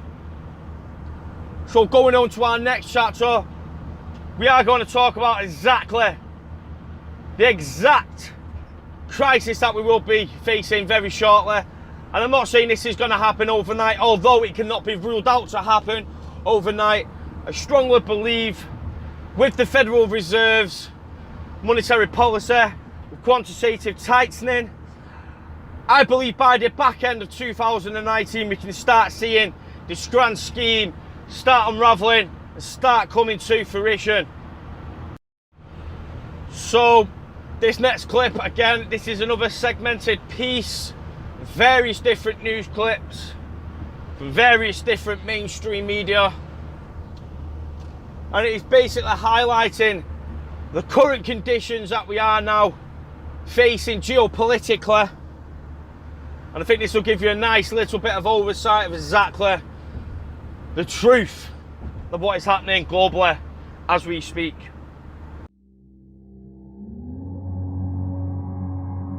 The Argentine peso crashed to record lows, and the new Bolivar has left millions of Venezuelans with worthless paper in their pockets.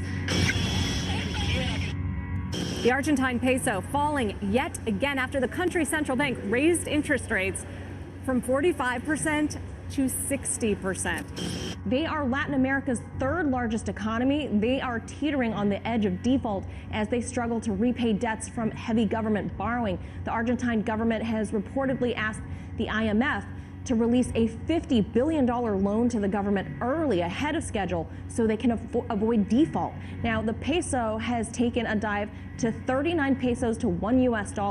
That's 45% against the greenback since the year began. And now over to Turkey's point, Argentina has the world's highest interest rates, and that still isn't enough to significantly improve market sentiment there. You see a global financial crisis waiting on the other end? You know, people are nervous. Look at Argentina and how interest rates have shot up because of strengthening rates in the US. And, you know, these things can spread very quickly. This week, the US dollar was up another 4% over the Turkish lira, which overall has seen approximately a 40% depreciation since the start of 2018. Turkey is now plagued with huge deficits, a collapsing currency, and a looming economic crisis, making it the next candidate for a European Union or Federal Reserve bailout. Turkey's combination of low interest rates, money creation, and massive government spending to stimulate the economy parallels the policies the U.S. government has pursued for the past 10 years. Without drastic changes in fiscal and monetary policies, economic trouble in America is around the corner. And I think as the economy goes back into recession and as it becomes obvious that we are going to lose the trade war, because we are right now benefiting from the subsidies that foreign economies are extending to us by allowing us to buy what they produce on credit. And when they stop doing that, it's Americans that are going to suffer. And I think the dollar is going to collapse. Turkey now, America later.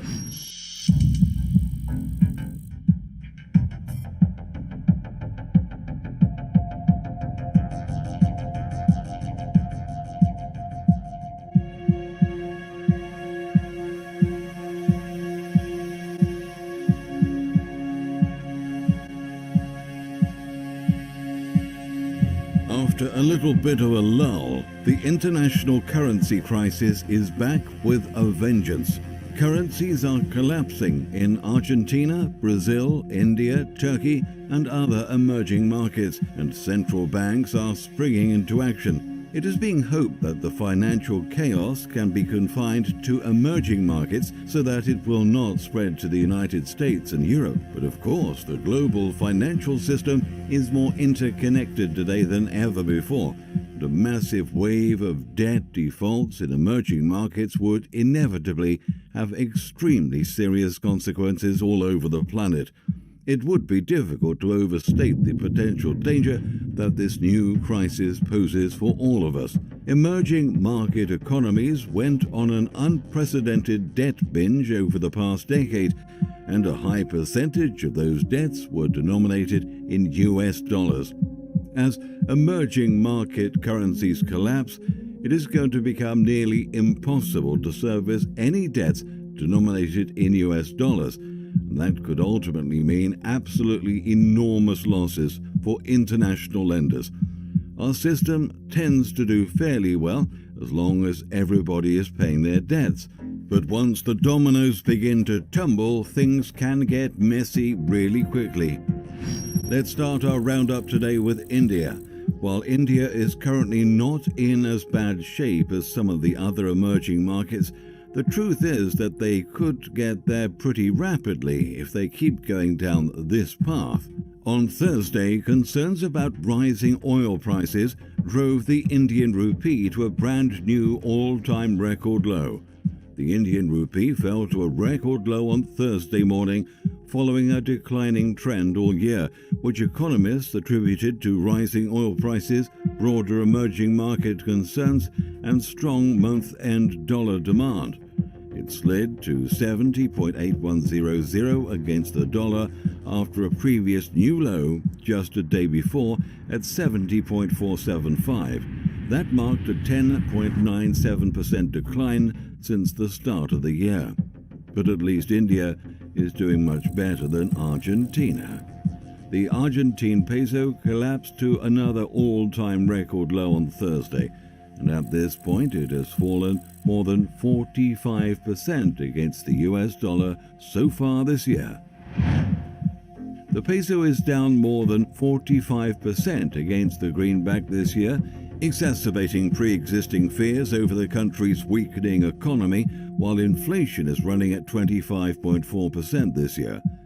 As Wolf Richter has noted, the Argentine peso was worth $1 in 2002. Today, it is worth 2.4 cents. That is what a collapse looks like. In a desperate attempt to stop the bleeding, the Argentine central bank raised interest rates to 60%. On Thursday, the central bank said it was increasing the amount of reserves that banks have to hold in a bid to tighten fiscal policy and shore up the currency. It hiked rates by 15 percentage points to 60% from 45% and promised not to lower them at least until December. Yes, I know that sounds like I'm reading a misprint, but it's not. Interest rates in Argentina have not been raised to 6%. They have been raised to 60%. Could you imagine what 60% interest rates would do to the U.S. economy? But if you raise interest rates even a little bit, that's going to come crashing down. Well, we will get there someday if we don't change our ways, because we are going down the exact same path that Argentina has gone. Things continue to get even worse in Turkey as well. The risks are fast multiplying in Turkey's beleaguered economy.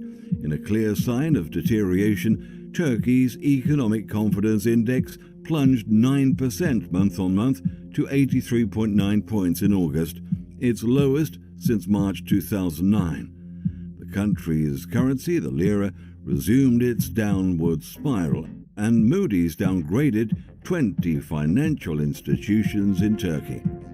The financial nightmare in Turkey is the gift that keeps on giving. Their entire system is in the process of imploding, and President Erdogan seems to be in a persistent state of panic these days.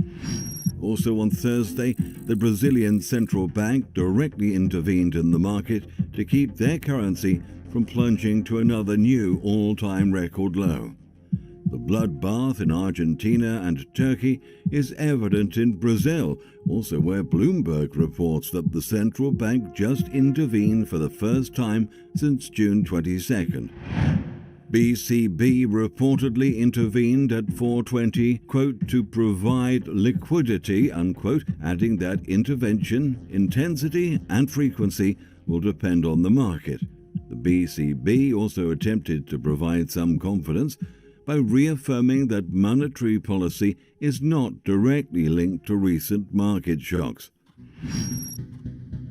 A global financial crisis has begun, but because it has not really affected the United States too much yet, the mainstream media and most Americans aren't really paying any attention. But if the markets start crashing here too, then it will suddenly be all over the news. Most people are aware that most of the biggest stock market crashes in US history have happened in the fall. We have definitely entered a danger zone, and more shocks seem to hit the global economy with each passing day. For example, we just learned that President Trump apparently intends to follow through on his threat to hit the Chinese with another $200 billion in tariffs. Bloomberg reported Thursday that Trump had told aides that he wants to follow through on a threat to impose tariffs on another $200 billion worth of Chinese goods as early as next week. That would mean more than half of all Chinese imports would be subject to tariffs. The tariffs could go into effect after the public comment period ends on September the 6th. Of course, the Chinese will retaliate, and that will mean more disruption for the global economic system. Many people believe that the US economy is much stronger than it was in 2008, and that we will be able to easily weather any shocks that come along. Unfortunately, that is not true at all. The truth is that all of our long-term problems are much worse than they were in 2008, and the stage is definitely set for an economic disaster of unprecedented proportions.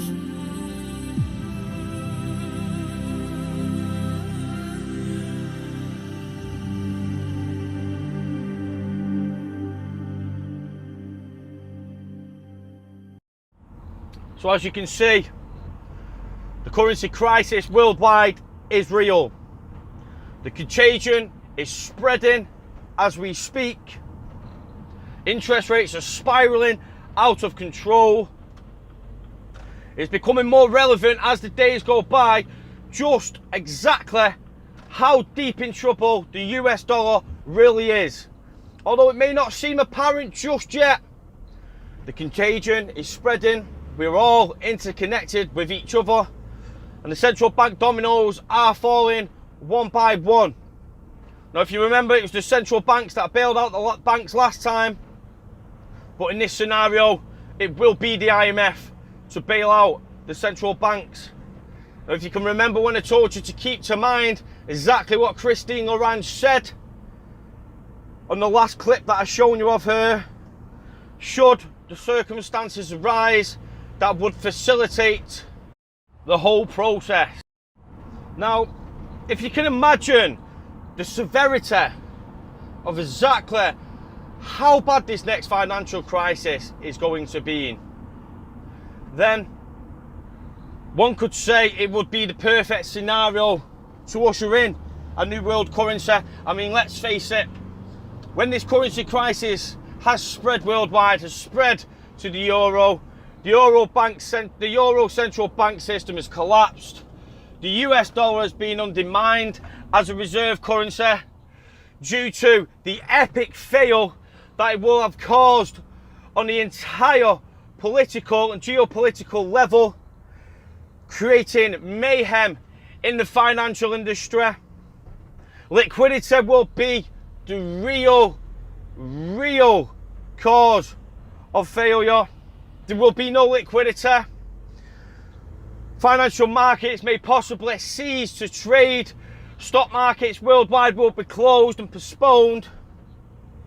And this is the perfect scenario. This is the pre-planned crash that they wanted, that the elites have planned to do in order to make it that much apparent that we need the new world currency to be brought into effect. And when there is mayhem worldwide, markets have crashed, there is unrest within the citizens of every country. There will be UN meetings, G20 meetings. That will be high priority to get something put in place that can save mankind from going into a complete riot state. Then look no further, because it has already been planned. The destiny has already been chosen. And I believe that ICE 9 will be implemented during this event. Now, what I'm going to do is show you a little clip, because ICE 9 may not really mean anything to anybody, but for those who know what it is, then this will be an integral part of the master plan. I'm going to pass you over to this next clip, and he will explain exactly what the elites plan on doing. In the medieval age, astronomers were trying to predict the movements of the planets and the stars, but their predictions were inconsistent. Sometimes they were right, and sometimes they were wrong. They kept updating their equations to correct for their past errors, but kept producing inconsistent results. Until Copernicus came along and said, in effect, "You're using the wrong model. The sun is at the center of the universe, not the Earth." With this new model, the stars aligned with our predictions. The story today is chillingly similar. The financial establishment is using outdated financial models like value at risk and the bell curve. Jim argues that the market actually resembles a complex system, with independent actors responding to market feedback and adjusting their behavior accordingly. Using this model, in 2007, Jim was able to see the 2008 crisis coming. And using this model again today, we're able to see that a massive financial crisis isn't looming, but is in the process of arriving. Unfortunately, complexity theory cannot tell us precisely when the next crisis will arrive, but it does tell us that the system is starting to wobble out of control. This is just like how a spinning top will begin to wobble with increased violence just before it spins out of control. And the evidence for this economic wobbling isn't hard to come by. On the one side, we have the natural pressures of deflation from technology, demographics, and deleveraging. On the other, we have the artificial pressures of inflation from the central banks fighting with interest rates, forward guidance, and of course, quantitative easing. And adding to all of this, amazingly, is a dollar shortage due to a slow but accelerating liquidation. While it's somewhat of a fool's errand to search for an exact trigger that will lead to a collapse, equivalent to searching for a single snowflake that will cause an avalanche, Jim Rickards points out a few of the most likely areas the trigger could come from, including the physical gold sector, various types of debt going bad, a geopolitical confrontation, or even just a bad natural disaster. So, what will happen when the trigger finally pushes the system to wobble out of control and causes a full-blown financial crisis? Well, don't worry. The financial and monetary elites have seen this crisis coming for a while, and they have a plan, which they have silently slid into the US legal code, what Jim Rickards refers to as ICE 9. But before we talk about ICE 9, let's talk about what the elites know. The elites know the current international monetary system is unsustainable, and that this recovery is artificial. When the next crisis arrives, they plan on using the shock doctrine, a tactic Jim explains in the book, to get the IMF's SDR to replace the dollar as the world's new reserve currency. In all likelihood, this crisis will be too massive to paper over. So what is the solution? ICE 9. The ICE 9 protocols will have the effect of locking you out from accessing your own cash. ICE 9 can be applied to shutting down stock exchanges, preventing buying and selling, preventing you from accessing your money market account, limit how much cash you can withdraw from ATMs, or close them entirely. In short, ICE 9 says, you can't have your money right now, we'll get back to you. In effect, shutting down almost anything financial. The goal of ICE 9 is to freeze the system in place and buy time while the elites implement their plan for a new international monetary system. Then the system can be released from its lockdown state. As Jim documents, ICE 9 isn't a theory, but is already set up and ready to be activated. Many of you may be thinking that this kind of stuff happens in Cyprus and Greece and other third world countries, but not here. But you'd be wrong. In fact, ICE 9 used to be the default option for America, used in the panics of 1907, 1914, 1929, 1939, and 1971. In fact, it's only been since around the 70s that we've started injecting liquidity as the solution. So Jim Rickards asks the obvious question. Will ICE 9 buy the elites enough time? With trust in government at fresh lows, how likely are people simply to accept ICE 9 protocols? Will people riot demanding access to their money? And if they do, what would the government's response be to money riots after 16 years of militarized buildup from the War on Terror? Whatever it is, it's likely not going to be pretty. I came away from all three meetings convinced of one thing. When the next crisis hits, the elites are planning to freeze the financial system, and they'll replace it with a new system, one not based on the U.S. dollar. When that happens, we'll wake up to a very strange and disturbing new reality. And for our viewers that are watching today, what might their reality look like that morning? How does this manifest? First, they'll have gone to bed knowing that a massive financial crisis was underway. But when they wake up, they'll find it has worsened and the contagion has spread worldwide. When they go to withdraw money, their ATM will say, closed temporarily. When they go to sell stocks, their account will say, transaction not available. When they go to their local business, that business will only accept cash if it's open. As citizens realize they're being barred from their money, riots will erupt. It's going to get really bad really quickly. But how would such a freeze actually work? And wouldn't that be highly illegal? Well, it wouldn't be illegal technically because they've been quietly laying the groundwork for years. They've rigged the financial laws, changed the rules of the game to allow this to happen. The stage is set. They have the levers in place. The lights are positioned. Now someone just needs to flick a switch and they'll impose ICE 9 rapidly. And again, all of this will be legal because they've rigged the system in their favor. Here in the U.S., for example, Congress pushed through something called the International Emergency Economic Powers Act, or IEPA. This allows the government to freeze accounts, assets, even whole institutions at will. The only condition is that there's some threat to national security with a foreign connection. Of course, with a global market, every financial crisis has a foreign connection. Any systemic crisis fits the bill. And the thing is, when the next crisis hits, it's going to be so bad, President Trump won't have any choice but to go along with the elite's plan. Wow. That is, you have to admit, that sounds somewhat hard to believe. Now, how could these operatives actually freeze a whole country's financial system? Well, fortunately, we have some recent real-life examples to study. The elites have been conducting a series of dry runs for years, leading up to ICE 9. Look at Cyprus, for example. A few years ago, the Cypriot economy was in trouble, especially the banks. The IMF stepped in and loaned Cyprus $10 billion, but the loan came with strings. Now pay attention because this is precisely what they're going to do, but imagine it on a global scale. So in exchange for the capital injection, the IMF demanded control over the Cypriot banking system. More specifically, the IMF froze the entire system, literally every bank in the country. And they did that to ensure the IMF's demands were met, including strict capital controls. So how did all of this impact regular citizens? Their local ATMs went dark.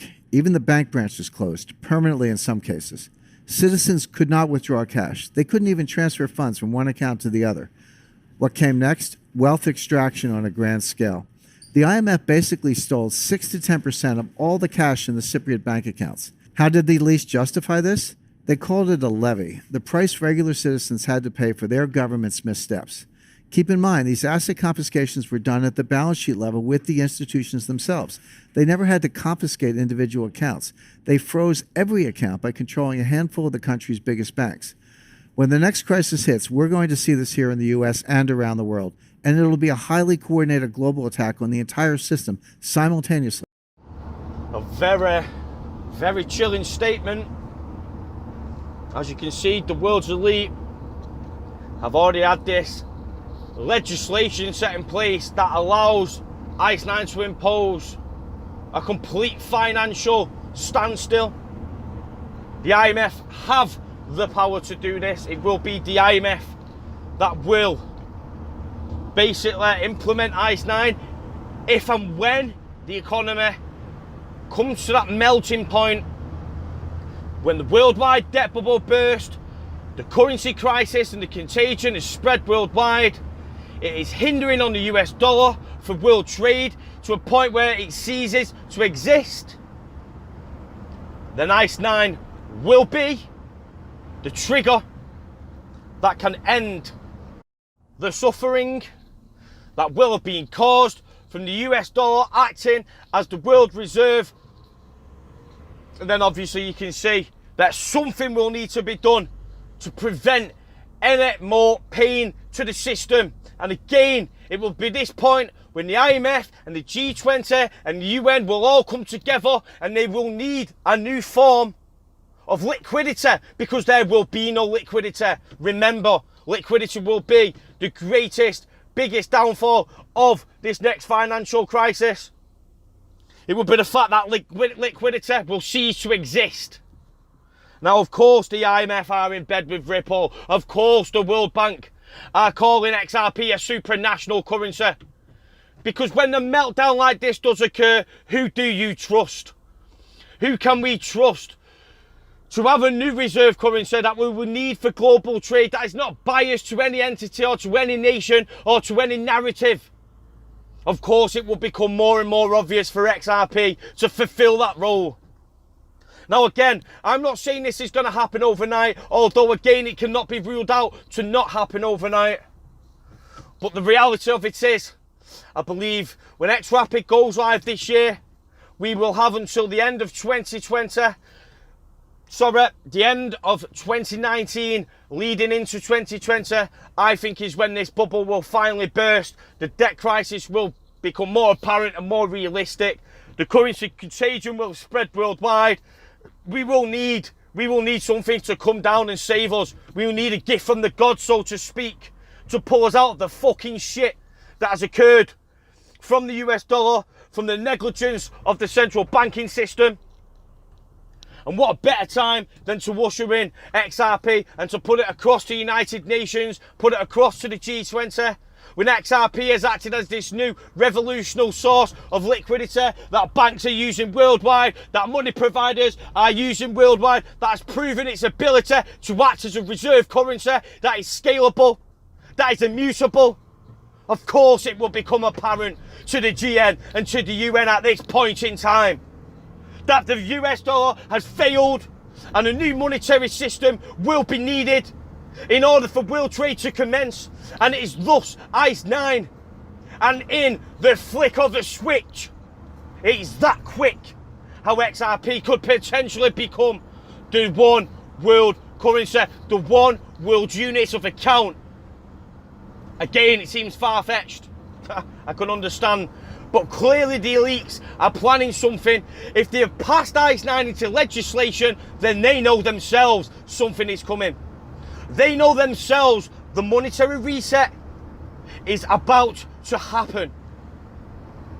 Now again, I of course, I'm just hoping by this point, when I talk about the elites, when I talk about shadow government and deep state and the IMF and the central banks and the Federal Reserve and Ripple, and how they've been spoke about highly from the World Bank and the IMF, how they're in fucking bed with the IMF.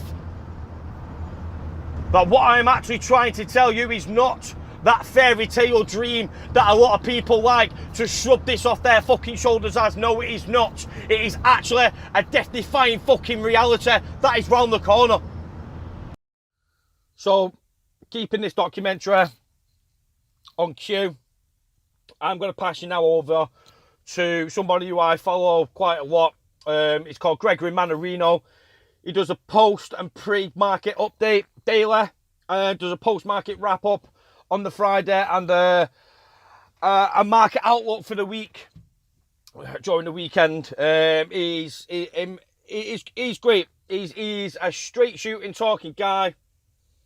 Obviously, mainstream media have their own agenda, and it's hard to sometimes actually grasp what the reality of the situation is. And Gregory Mannarino, in my opinion, is an excellent subscription. Definitely worth following him, especially if you are, you know, keeping up to date with the geopolitical events that are happening around the world. So what I'm going to do, I'm going to play you this short clip. And again, this is just about what is happening right now as we speak. You know, this clip isn't from too far away. He always puts a date there, so I'm sure you'll be able to grasp the date of when it was made. But again, the currency crisis, the debt crisis is real. So I'm going to pass you over to Gregory. Hey everybody, it's me, Gregory Mannarino. How are you today? It's Friday, August 31st, 2018. Alright people, like I explained to you yesterday, this issue, it's now not an issue, it's a crisis.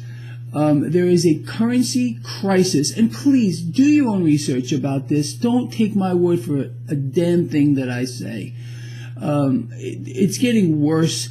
We have all kinds of desperate measures being put in place to prop up this currency crisis that is unfolding.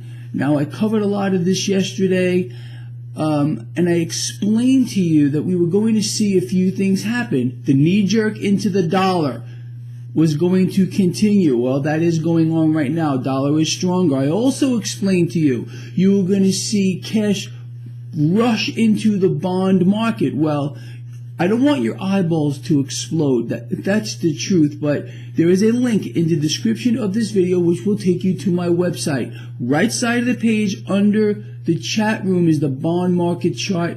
You can see this for yourself, a massive amount of cash flowing into the debt market. Think about this. I mean, these are desperate acts in my view. And some of this, no doubt, is being used to keep our stock market propped up, but it's the mechanism here.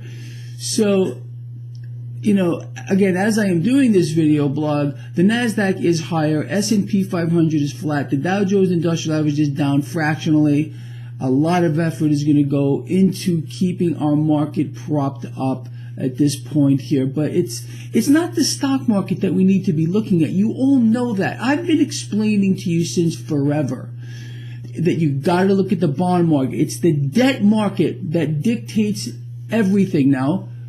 Currencies are part of debt. They are units of debt, people. So this issue, which is now a crisis, has the potential to get much worse. We're going to start to see even more desperate acts by these governments to try to prop up their currencies, and more than likely they're going to need bailouts from who knows who. Could be from you. But to keep this scheme going, it's going to need a lot more capital, central bank intervention here, which is going to, again, strengthen the central bank's position because their product is debt. You all know that. Look, every single world leader right now, all of them, including our president, I know a lot of you getting offended every time I mention our president and what's going on here, but it's the truth, is doing the same things right now, supporting their central banks, having their central banks keep their foot to the floor to keep the illusion going. But again, we all understand there's going to be a point here where things are going to get ugly. Now, just let me touch on this.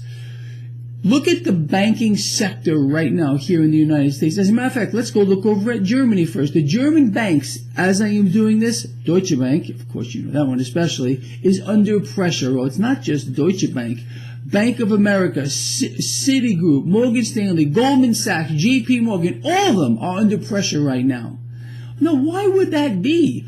Maybe because of the currency crisis that we're seeing here? Yeah, that's exactly what's going on.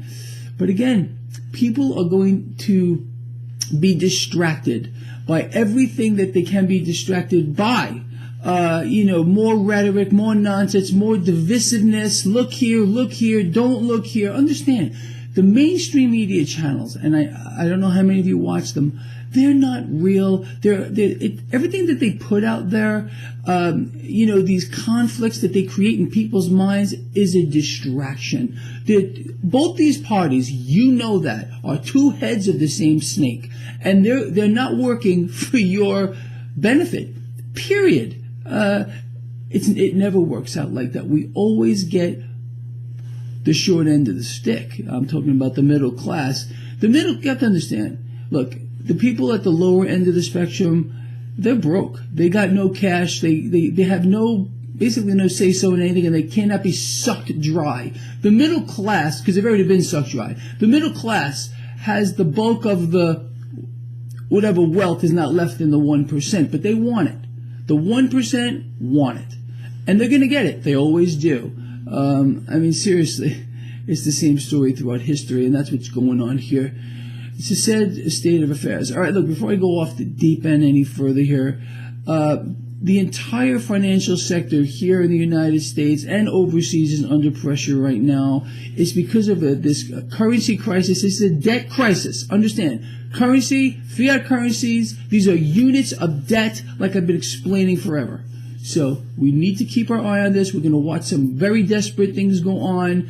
I don't know if they're going to be able to contain it. I can promise you that efforts that we cannot even believe or think about is going to be instituted to try to stop it.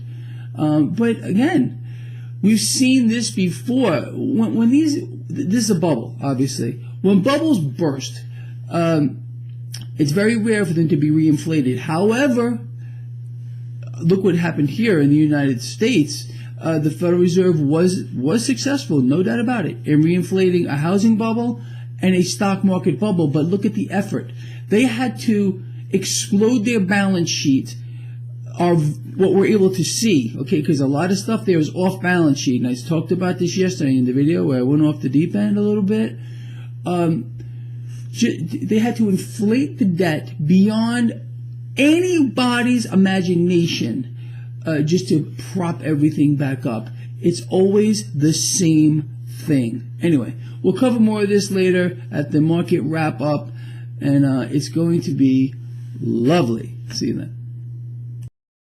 So as you can see, Gregory been involved in the markets for a long time.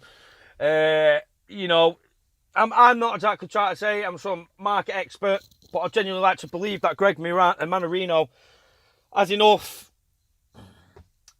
best way of putting it, experience behind him to be able to actually see through the markets and see what they actually represent. And again, follow him. He's a great follow, absolute fantastic follow.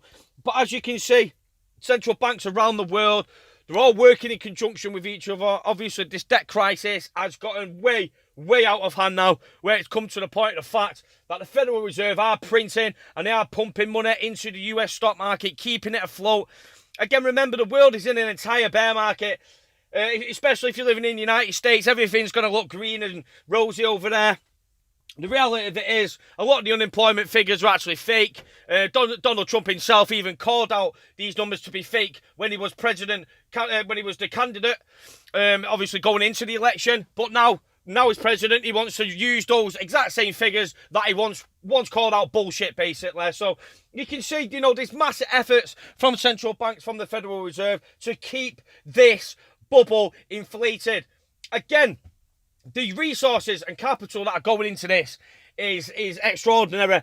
The way that they've actually kept and reinflated that bubble from happening last time is extraordinary. But again, I think it's all part by design. It's all an end game dream for the elites. And as you can see, the elites are the 1%. They want to keep hold of it. They want to keep hold of the power, the monetary system. And I think the US dollar is, I mean, I'm not saying that fiat is going to die. I know for a fact that fiat will still be present for a long time. But what I'm trying to say is the global unit of account that will be used for trade, for Forex. Listen, the US dollar is, as far as I'm aware, and from the research I've done, is on its final last days, acting as the de facto global reserve. I think all the world leaders, you know, behind the doors have already spoken about this. I think they can see the upcoming crisis themselves. They'd be absolutely blinded to not be able to see it, especially when the Federal Reserve are pumping out all this money, and it's not going to the likes of me and you, the working class or the middle class. It's going straight into corporate America, pumping up corporate America. That's the only beneficiary of this monetary policy that is going on at the moment. But again, interest rates will rise. Money will have to come back to the Fed, back to the central banks. Liquidity will be the real driver. It will be non-fucking existent, believe me, you, when this happens. And again, I'm not saying it's going to happen overnight. I'm not saying that at all. You know, a crisis usually unfolds over a couple of years, but the dominoes are definitely 100% falling. And again, this isn't something that can continue for another 3 to 4 or 5 years. The implications of what's happening, I'm really putting it towards the back end of 2019 with the Fed monetary policy and the rate hikes that will commence from it. It will be unsustainable to keep pumping money into this deceptional bubble that we see today. It is the reality of the situation, believe me. And again, you know, Ripple XRP, where do they fit into it? Obviously, you know, let's talk about the SDR basket. You know, I did say I'd fall back onto it. I think this is an appropriate time for it. There's lots of discussion on Twitter from you know, saying it won't replace the SDR basket. You know, it might not. It might. Listen, the whole point of what I'm trying to say to you, the SDR basket was designed for one thing and one thing only. And below, you can now see a CIA documentation of the SDR, and it clearly states in there it is to provide liquidity in disastrous moments, i.e. financial meltdowns, i.e. debt crisis, i.e. currency meltdown contagion that is spread worldwide. An SDR basket is used to aid liquidity in these situations. Now, ask yourself, what is XRP doing? Is it not a source of liquidity that is independent from any entity? It is immutable. It can't be controlled by any nation or government. Is that not a fair level playing field that Donald Trump earlier said? You know, listen, this, again, I may be wrong. This is a conspiracy. This is my own opinion. You know, this isn't the gospel truth. I just find it highly, highly suspicious how how the stars are aligning in this entire development, you know, going as far back as 2008 from the origin of crypto and blockchain, you know, ushering it in, getting the people familiar with it. You know, it's all by design as far as I am aware. Again, with the SDR basket, it was here to aid liquidity. Now listen, the definition of the SDR basket, you know, at one point it was gold denominated. Now it's a basket of currencies. How can we provide liquidity through an SDR basket of currencies that are failing worldwide? It does not make no sense whatsoever. Now, is this going to be the evolution of the SDR basket? Is that what XRP's key role in society will play moving forward? Nobody knows. But one thing is for certain. SDR basket was created to aid liquidity in financial crises. Again, the design of XRPL is a source of liquidity. It is a financial fucking revolution. That is undeniable. Whether this NDO stuff suits your agenda or not, whether it's complete nonsense, the reality of it is Ripple and XRP are in bed with every fucking Rothschild establishment you can put your fucking finger on. Rothschild are in control of all the central banks of the world, yet you find yourself with Ripple working with 40 to 50 of them. You've got the Federal Reserve the Faster Payments Task Force, and who sat on that board? It is Ripple. It's Ripple technology that will be voted in. We have the same with the Bank of England test as far back as 2015 as a proof of concept using Ripple technology. We've got Chris Larsen sat on the high advisory board of the fucking IMF, people. Now listen, I could continuously keep putting links with Ripple, with Deep State, you know, with the elites. Listen, just because, it's for another entire video, that it really is. The matter of the fact of what I am saying is, liquidity is going to be a big big, massive problem when this crisis happens. We're going to have a currency meltdown. We're going to need to source liquidity from somewhere in order for trade to stay alive, in order for markets to continue to function. Now, again, obviously, this isn't going to happen overnight. My prediction of this happening is Q4 2019, and at the very latest Q2 2020, that all this will come to fruition. In respect of the markets crashing 100%. I think by this time, XRPL will have established itself as a form of currency, and I think we will see a lot of global trade running through XRPL at this point, whether that be in banking institutions, money providers. Listen, we're going to have Rapid live. We're going to have real utility of XRP acting as a bridge currency. You know, this is a good 18 months away, 24 months at the most. Now, by this point, it could have established itself as a currency. Exactly what Kenneth Story was saying earlier on. We need diminishing use of the US dollar and increased usage of another form of currency. Now, listen, just because it's not apparent just this moment in time does not mean to say that it won't happen. And if you follow Ripple and XRP, and if you believe that this is the revolutionary financial asset that will change the fucking life of millennium, is what it will do. It is designed, and in my opinion, it is well suited to become the next monetary reset. You know, listen, we're doing collaboration with the central banks, with major banking institutions worldwide, with the Federal Reserve, with the Bank of England, with the ECB, with the IMF. We've heard the World Bank talk about them as a supranational currency. I mean, look, a supranational currency in itself, you heard the definition of what that means. I mean, come on, is this not fucking crystal clear, ladies and gentlemen? Now, what I'm doing here today is foreseeing a future financial crisis where ICE 9 will be implemented, where the IMF will have no choice but to implement a new monetary system, which will need to be agreed upon by the G20, by the United Nations. And by this point, will it not become that much more apparent that XRP and its decentralized nature to act as a reserve currency is not so fucking far-fetched after all, ladies and gentlemen? Let's just embrace that moment there, you know, because that is a very actual reality. You know, your JC Collins, this Galatron, who are even calling that XRP can become a world currency. Whether it becomes an SDR, whether it replaces the SDR, whether it gets added to the SDR, it is irrelevant. The future of XRPL is crystal fucking clear. Now, at this point of the documentary, and you know, we're pretty much there. I'd like to think I've pretty much covered everything as much as I can. On a basic level, just remember that I've had to compress this into, I mean, what has been a long documentary, but the information just continues and is easily accessible by the public. Now, again, obviously, if you really want to go deep into how, you know, the elites work, the shadow government, the NWO, then you've got obviously who we spoke about earlier on, the CIA operative, Kevin Shipp. He's got 8 hours worth of this information on his YouTube channel. And as I say, this isn't even related to cryptocurrencies as such, but it just goes to show the actual depth of the powers that big. It shows exactly, listen, who they are is probably the best way of putting it. You know, it's undeniable the power and control of the elite and how long they've gained control over monetary policies. And just ask yourself, Rothschild, obviously, they own all the central banks in the world. They're basically in control of the monetary policy and the direction of where it goes. If XRP was to be a threat to it, then it would not exist. Just remember that. You would not see it today. It would cease to exist. Now, obviously, we've seen partnering with every fucking establishment within Rothschild power and control, which tells you only one thing. Either 1, it was created by them, or 2, they have been bought by them. The same way that Google got bought, the same way that Amazon got bought, the elites use these new technologies as weapons for their own agenda. Just remember that.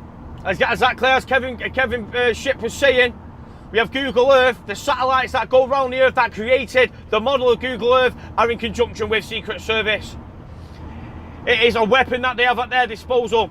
Just remember that. The same way that they want financial enslavement. And when I say financial enslavement, it might come across as a little bit harsh. I do understand that. And I can understand that it can be a scary thought. But listen, the same way that SWIFT was used to enforce people like Iran and Russia and Iraq out of the financial system. It will be used in the exact same way. Now, yes, XRP is decentralized, meaning it's a trustless system. But believe me, to get in and out of the realm, it is guarded by centralization, guarded by KYC, guarded by AML. If you want to get into XRP, you have to pass through a centralized gateway to go into the decentralized nature of the world, and it's that straightforward. Yeah, the technology is decentralized, but believe me, if you are cash out your XRP, you are being KYC'd, and you are going through AML, monetary fucking laws, and it's that simple. It is that simple. Okay, nations will not need to trust each other. They will not need to trust the XRPL. They won't need to because they're trusting an algorithm. They trust in maths and they trust in science. Again, you know, there's information available at your disposal. You just need to look in the right places. Now, at this point in the documentary, I'm in, you know, I'd like to think I'm in quite close relationship with Rachel Lee on Twitter. I've basically put an illustration up in front of you where you can get her Twitter handle. She is an absolutely undeniable source of information. She digs so deep, it is incomprehensible. In fact, I owe a lot to her in helping myself envision what I have been talking about today. And as I said, if you want information on this, believe me, you need to follow Rachel Lee. Now, on top of that, there is other people. There's Hooded Suburban. Again, I'm going to show you the Twitter handle so you can follow them all. You've got Demore. You've also got Marie St. Pierre. Now, as a small group, we have been discussing this in depth within a WhatsApp group. And I'd like to thank those individuals personally as well, because I believe it's been a full team effort, this documentary, although it's been myself that's been the narrator. The discussions, the in-depth, the information, the documentation that we've been sharing and speaking to each other. There's not a lot of like-minded people out there that can go into the depth of what we're talking about without being ridiculed for it. Exactly, the exact reason why this documentary has been made in the first place. So I'd like to give them all a special thanks on my behalf for making this reality become true, because, look, as far-fetched as it may seem, I'd like you to think by this point that, you know, there is a possibility of it actually unfolding in this way. It's not just complete bullshit. You know, I'm not just making this stuff up. And again, you know, it is only my opinion. This is definitely not financial advice, but again, this could potentially be the greatest investment opportunity to ever be put forward to you as a person. The success of XRPL is undeniable regardless. There is no two ways about that. But don't be limited by your own vision. The limitations of this technology can go way beyond your wildest dreams. And again, for it to act as a world reserve currency is not as far-fetched as one may see. Now, again, thank you for your patience with this documentation and for the facts and the findings that I have put forward to you today. I'd like to thank you, especially if you're at this point of the video. It's meaning you have watched every single last bit of it, so thank you for your patience. Understand it's been a long video. If you'd like to show this channel support, in the description there is an XRP donation address and tag if you would like to show some support. And yeah, just thanks a lot. Thanks for the support throughout the channel through time. Obviously we disappeared off the scene because obviously YouTube have got this agenda against us personally. Actually sort of makes a little bit of sense when you think about the stuff that we're talking about. But again, thank you very much for everything, and I'm going to leave you with this last final bit of podcast just so you can soak up everything that I've said. And remember, like I say, in regards to people who are speaking about the economy, you know, economists, reputable people who talk about the crash and it's happening, they all miss one thing, and it is the key. It's XRPL, and it is the monetary reset, and what will follow is the $1 million question. And I'd like to say today, ladies and gentlemen, I've given you that foresight of the future. But again, I will leave you with this podcast, which will gauge exactly how fucked up the economy is. Thank you for watching Love for Crypto. It's been our pleasure to give you this one world currency video. And just remember, if you did watch our previous one world currency video, then the same applies to this. It will power the world's economic infrastructure like the Terminator on fucking steroids. Many people out there saying that he was, created by the central bankers, and now he is in office. Where does the EU stand? Just like you mentioned, gold, precious metals. Where are we headed now since he won? Well, I wrote that kind of a provocative title because, of course, Marine Le Pen was theoretically better, because if she won, it would have been a Brexit times 100. And right now we'd actually be, the powers that be would have been overwhelmed. The gold cartel would have been destroyed. The PPT would have been destroyed. And we actually would have had as I call it, the most overdue financial crisis in history this morning. So yes, in the short term, it certainly would have been better for precious metals if she had won. But in the bigger picture, ultimately we're going to get to the same place because it doesn't matter who's in charge, whether it's Donald Trump here or Emmanuel Macron there.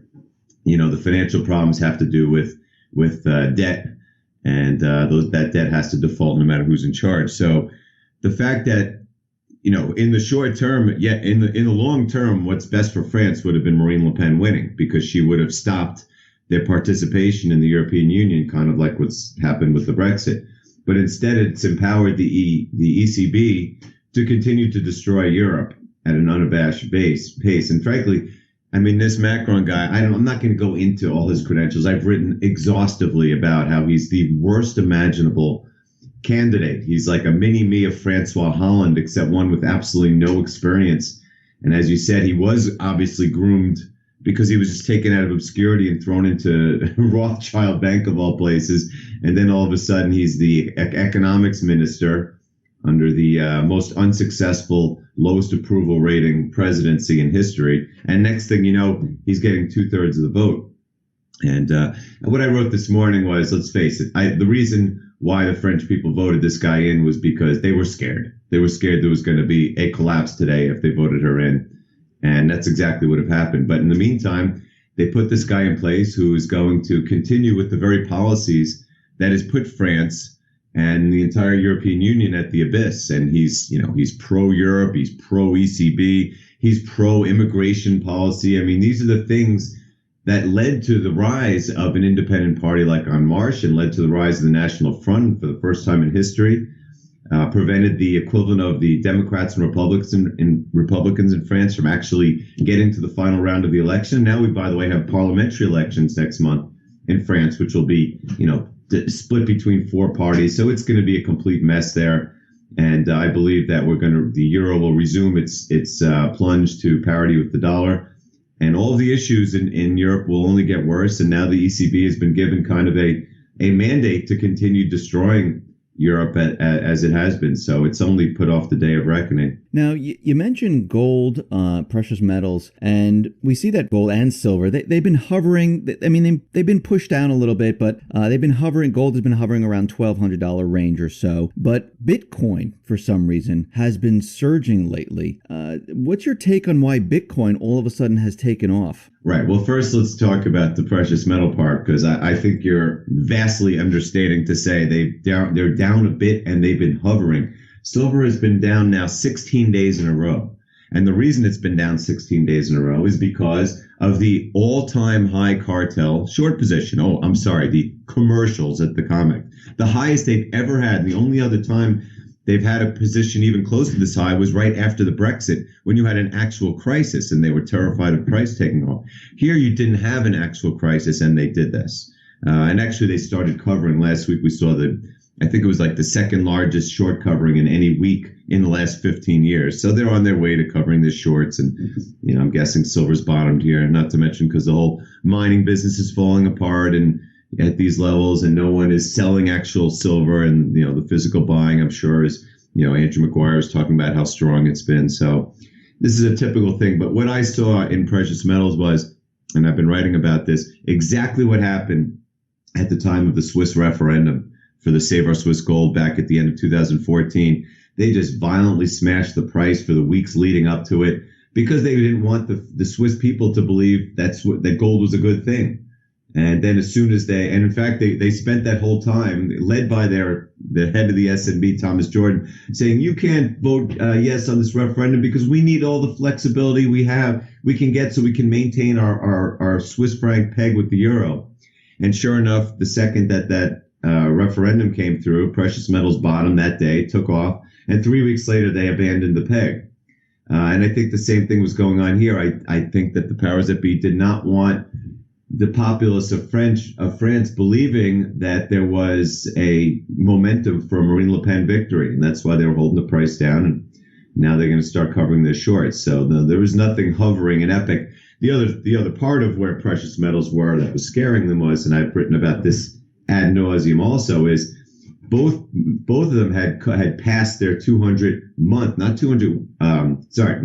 day, 200 week moving averages. In gold's case, it's about 1239, so it's very close. In silver's, though, it was like 1720 or something. So it's been knocked off it. But they were terrified of those prices being held, and particularly gold's 5.5-year downtrend line, starting with the attacks of September 2011 when it was at its high at 1285 or 1290. That's when that downtrend line would have been broken, and that's why it's no coincidence that right at that level they started pushing the price down with these incredible attacks, unlike just about anything I've ever seen. So yes, that's what was going on in that market. And now that this election is over and you see the short covering has started, particularly in silver, I'm guessing that you're going to see the prices start to move back up, particularly because nothing has been fixed. They had an election in France, big deal. They voted in the same kind of person who's made all the problems in the first place. So that's that. Now, as for Bitcoin, anyone who's following the sector knows that I am the only person in the sector who has talked about Bitcoin for the past year. Yes, Big Swear has talked about it, but he's not in the bullion industry. But I have been as bullish on it as anyone because I believe, as I wrote a year ago in my Bitcoin and precious metals twin destroyers of the fiat regime, that it is being, it is being realized as a store of value, just as gold and silver has, albeit without 5,000 years of history. But more importantly, I think what's going on right now is the world is realizing that the fiat system, the fiat currency system, has destroyed it. And I've said that the only other thing that's destroyed more lives in history other than fiat currency has been religious crusades. And right now it's at the point where when this, as I call it, the largest, most destructive fiat Ponzi scheme in history implodes, which it will now really accelerate on imploding now that Emmanuel Macron has kept France and the ECB in the game. I think people are going to realize that the future of money is one where governments are not trusted to print it. It's going to be decentralized. And that's why it's not just Bitcoin. The entire cryptocurrency space is exploding. And I think that it won't take long before the system really does destroy itself. And you're going to see more and more money flood into cryptocurrency because people don't trust governments anymore, which is going to, probably deflect a lot of the government's manipulative intentions from precious metals, where, they're already running out of physical anyway, toward cryptocurrency, which is going to help precious metal prices go up, because ultimately gold and silver are not, utilitarian money. They are stores of value. That's what they've been for 5,000 years, and that's what they're going to be for thousands of years more. So I think that, the rise of Bitcoin is symbolizing a change in the monetary regime unlike any we've seen for centuries. And it's going to help gold and silver because ultimately both of them are fighting the same fight against the evils of fiat currency, which are destroying themselves at a pace never seen before in history. Andy, do you think the central banks, do you think they want to take control over the cryptocurrency market? Sure, they'd love to. The problem is they can't. That's my whole point, Dave. They will realize quickly. I mean, remember, look, back in January, early January, when you had the Chinese yuan was devaluing and almost went above 7, to the dollar, 7 yuan to the dollar. And there was a flight of capital. I mean, look, $1 trillion has left China in the last 2 years. And so China instituted massive capital controls, and they essentially shut down the Bitcoin exchanges. I mean, they left them open, but since early January, you have not been allowed to withdraw Bitcoin from a Chinese exchange because they say it's money laundering, because they're scared that people are going to buy Bitcoin and then just, send it to themselves outside of the country, like capital flight. And so they thought that would slow down Bitcoin. And what has Bitcoin done since? It's close to doubled, and all the other cryptos have more than doubled, because people are realizing that you can buy Bitcoin in other ways. You can go to localbitcoins.com. There's tons of different ways you could buy it outside the exchanges. So while the price of Bitcoin on Chinese exchanges is much lower than in other places, the price of the black market is much higher, and it will continue to go higher. So again, governments are keystone cops, central banks and governments, when it comes to monetary regulation in the first place, but they don't even have a clue how cryptocurrency works. So their efforts to stop it are going to be laughable. Again, it took 2 months before the whole Chinese thing, which was pretty draconian, blew over. It's going to be a time, I don't know, when you have the slightest bit of crisis here, when the PPT loses a little bit of control and commodities fall or stocks fall, they'll shut down Coinbase, they'll shut down the US exchanges, they'll say it's money laundering, and the price will dip for a bit, and then right away people start buying in other places, because the point is the governments can't control it. They'll even say that we're going to start our own cryptocurrency, but that's not a cryptocurrency. That's simply the government creating their own fiat currency, just in electronic version. So the point is they're going to fight to the death, just like they fought to the death with gold and silver, but they're going to lose both wars. In the case of precious metals, they're going to lose the war to hold the price down. In the case of cryptocurrency, they're going to lose the war to control money. There will be a new paradigm, and believe me, that looming crisis, the follow-up to 2008, which can't be reversed, will end everything. It will end the fiat currency regime worldwide, and it could come a lot sooner than anyone imagines. Now, I wanted to turn to the economy here in the United States. Right now, the U.S. government, they approved a $1 trillion budget. It'll bring them up to September 30th, and we're in trouble again. We have the debt ceiling problem. Where are we headed with this? Does this make any sense to you whatsoever, what Trump is doing right now? Well, forgetting Trump for a second, look, the U.S. economy is at its singular worst point in our lifetimes, except for a handful of weeks in the middle of the 2008 crisis, and a handful of weeks right after 9/11, when it was kind of a deer in headlights where business stopped. Otherwise, quantifiably, we are by far, it's not even close. The level of business activity is so far below where we were at the bottom of 2008 everywhere. It's not even distinguishable, let alone the debt. We've doubled our debt since that time to get to this level, so which should show you where we stand, let alone what's going on in the rest of the world, where it's no better. In many cases, it's actually worse. So yeah, we're in the worst case we've been. We've taken interest rates down to zero, and around the world, some places it's negative with all that debt. We have massive oversupply of pretty much all industrial commodities. Oil is the perfect example. I've been talking forever about this is the historic glut, and the OPEC production deal was a big lie, and it's falling apart right now, and that's going to cause major debt defaults. Now you've had, in the wake of the equity bubble in 2000 and the real estate bubble in 2008, we have subprime auto loan and student loan and echo real estate bubbles that are all falling apart, and the Chinese credit bubble. This morning in Canada, you have Home Capital Group, which is like the Countrywide of Canada, is about to collapse. And this is just symptomatic of what's going on around the world. So there's nothing we could do. And as far as what Trump's doing, look, I pushed as hard as I could to get him to win, simply because Hillary Clinton was the worst of two evils. But there's nothing he could do. And we found out already that there's nothing he can get done. Even if this supposed repeal and replace of Obamacare gets passed, which doesn't sound like it's going to by the Senate, it's not a repeal and replace. Yeah, it's a repeal, but it's a replacement with the same thing. We are the socialist states of America, and that's not going to change. And all his tax cuts, if they were going to happen, and I doubt that they have a chance of happening, it's just going to make these deficits worse and push interest rates higher.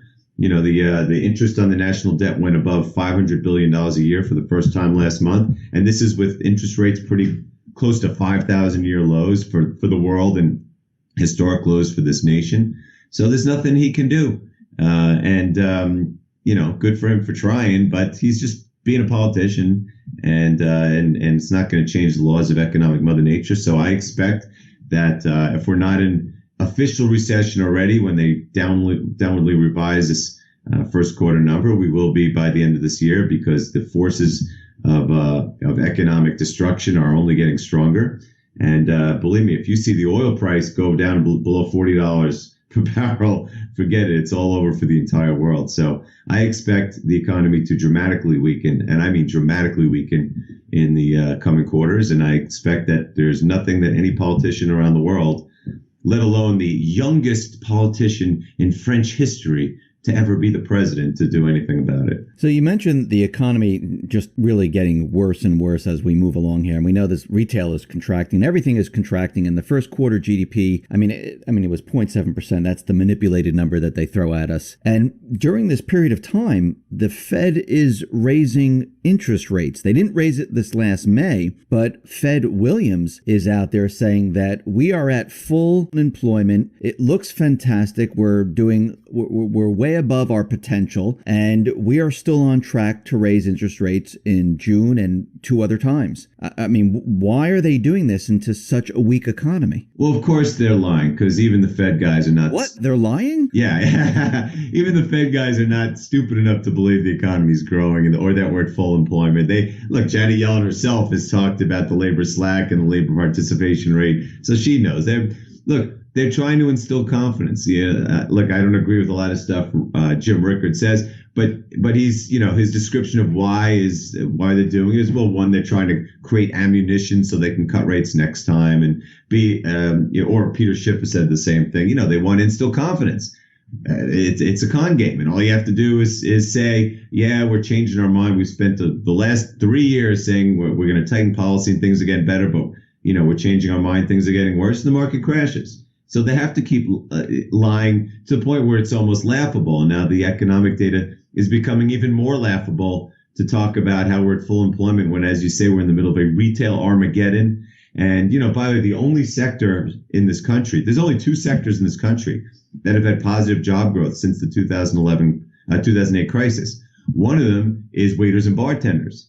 And now that you have this retail Armageddon, let alone the restaurant index itself is just in free fall. To say that there's more waiters and bartenders coming on, and they're all part-time minimum wage anyway, is laughable. And then the other one is energy production. Well, if oil prices are plunging now, energy production is going to fall too. There's no other avenues of growth other than maybe like healthcare workers, which don't produce anything. They just are a negative productivity to the nation at large. So they know that. They're just trying to instill confidence that's misplaced, because everyone knows in the real world that the real world's falling apart. Look, the only thing the Fed cares about is the stock market, okay? Nothing else. They are bankers, and it's a con game, and Keynesians care about, the wealth effect and making people believe that things are well. And that's why the market has been manipulated every second of every day for the past 5 years, but particularly since the election, when, they were dealt a blow today. They thought they had everything in control. And then when Trump won, they had to really step it up to the point where the rigging of gold and silver and stocks, as I said last week, we have .com valuations in a Great Depression era. That's where we stand. So, everything's falling apart. And as long as the stock market has been going to .com levels, they feel like, yeah, we can get away with a quarter point rate hike here, quarter point there. Point is, they're still below 1%. I mean, below 1%. We weren't below 1% after the whole 2000 .com bubble, and we still haven't increased, reduced the balance sheet, and never will. So again, they're just trying to buy as much time as they can, because ultimately they're going to have to do QE4, and they'll take rates down to 0. And when they do that, then that will have the same impact on the gold market and as Marine Le Pen winning. And I think it's going to be this year, because the whole economy of the world is falling apart right now. So you mentioned oil a little while back here, and you said if it's below $40 a barrel, we're in a recession. Now, many people say if it was below $50 a barrel, we'd be in a recession. So, I mean, are we in a recession right now? No, I didn't say it would be below under $40, we'd be in a recession. I said under $40, you'd have a cataclysmic debt default. It'll be bigger than the mortgage defaults. It'll be bigger than the mortgage defaults of 2008 And I mean, look what happened a year ago. It was only a year ago when oil prices were down to $25 a barrel, and look at what the high yield bonds were doing. They were collapsing, and all the commodity currencies were in free fall, and that's what will happen again. I mean, Saudi Arabia will go bankrupt. I mean, that's why they want to take Saudi Aramco public for $100 billion, because they're hemorrhaging money right now. So we're already in a recession. But if we go below $40 a barrel, I mean, we'll be in a depression, because all the energy companies will be mass default, and that's going to happen. It's not just energy. I mean, I'm looking at the CRB index, which has been, I mean, it's still well below. It's 30 or 40% below where it was 2 or 3 years ago when I wrote my direst prediction of all article saying that commodities would crash. But it's been supported at about this 180 level for the past year or so, mainly because of the oil PPT, which was created last year when oil was $25 a barrel to jawbone and create fake oil OPEC production deals that never happened, just to try to keep the price up. But now the CRB has plunged below 180, and I think you're going to see a real major decline in commodities in the coming months as the economy falls apart. And then all pretense of trying to pretend that was a strong economy, let alone with full employment, are going to be gone. So you wrote an article I saw on May 5th, Global Economic Disaster Dead Ahead. And this is what we've been talking about right now, where we're heading towards this huge crash of the economy. And when we reach that point, I mean, are there any signs that you're looking at? I mean, one, you said there was oil. Are you looking at anything else to give you a heads up that we're getting closer, or everything's about to fall apart? Well, you don't need to look at one thing, because there's so many things going on. I mean, one thing is, of course, interest rates, which, despite all the hype, are just sitting in the middle of this trading range. Well, I mean, look, the 10-year peaked at 2.6 right after the election. It's like 2.35 today.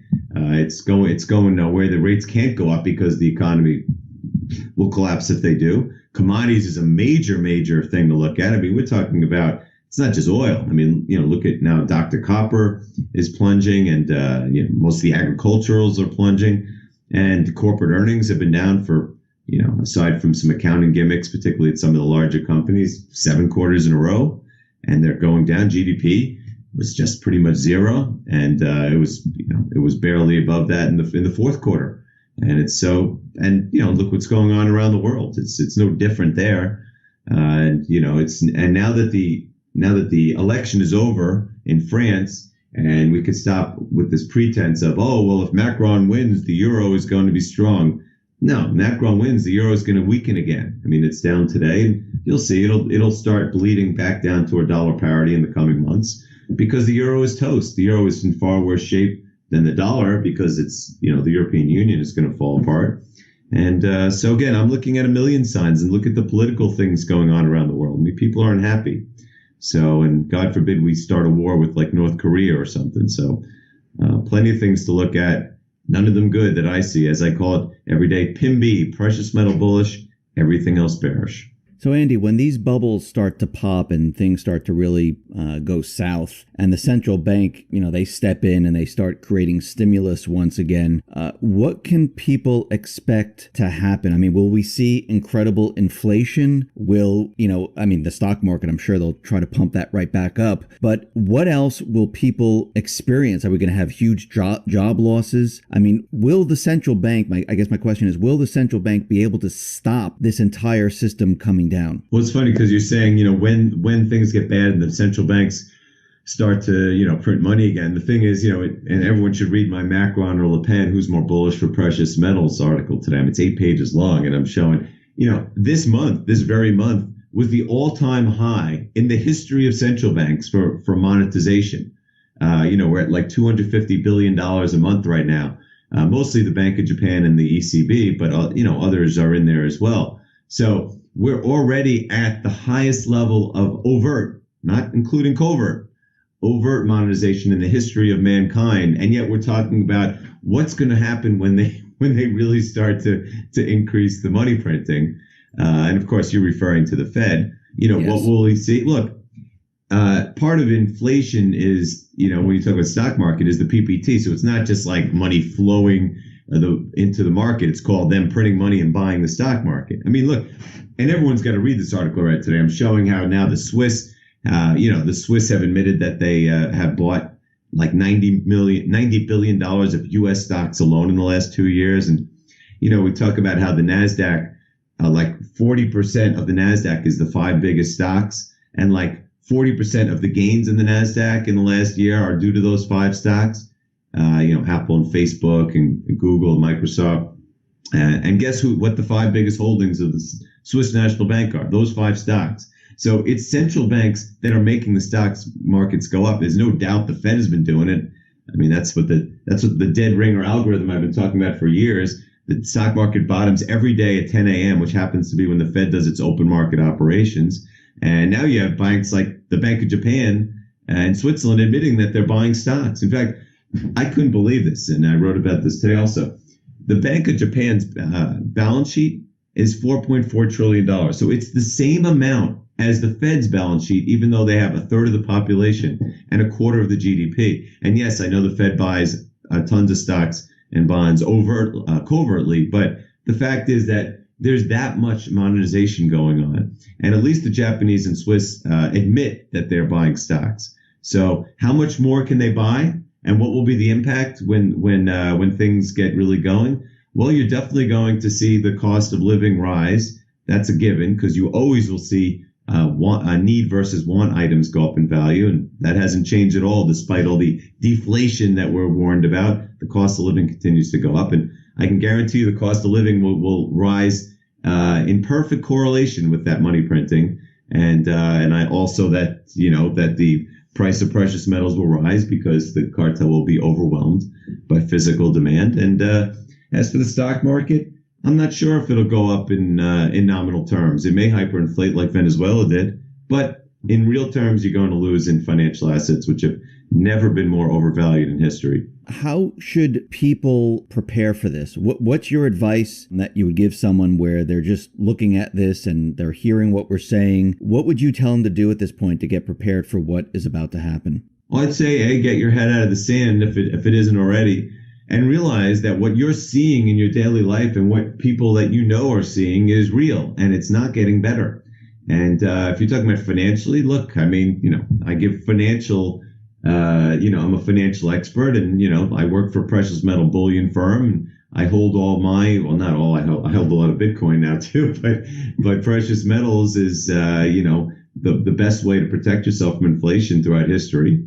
And I think that you need to start thinking about these things quickly, because if you're holding all your assets in the most historically overvalued and propped up financial assets of all time, you are going to have some historic real losses in the coming years. It's just a matter of when. Andy, thank you very much for being on the X22 Report Spotlight.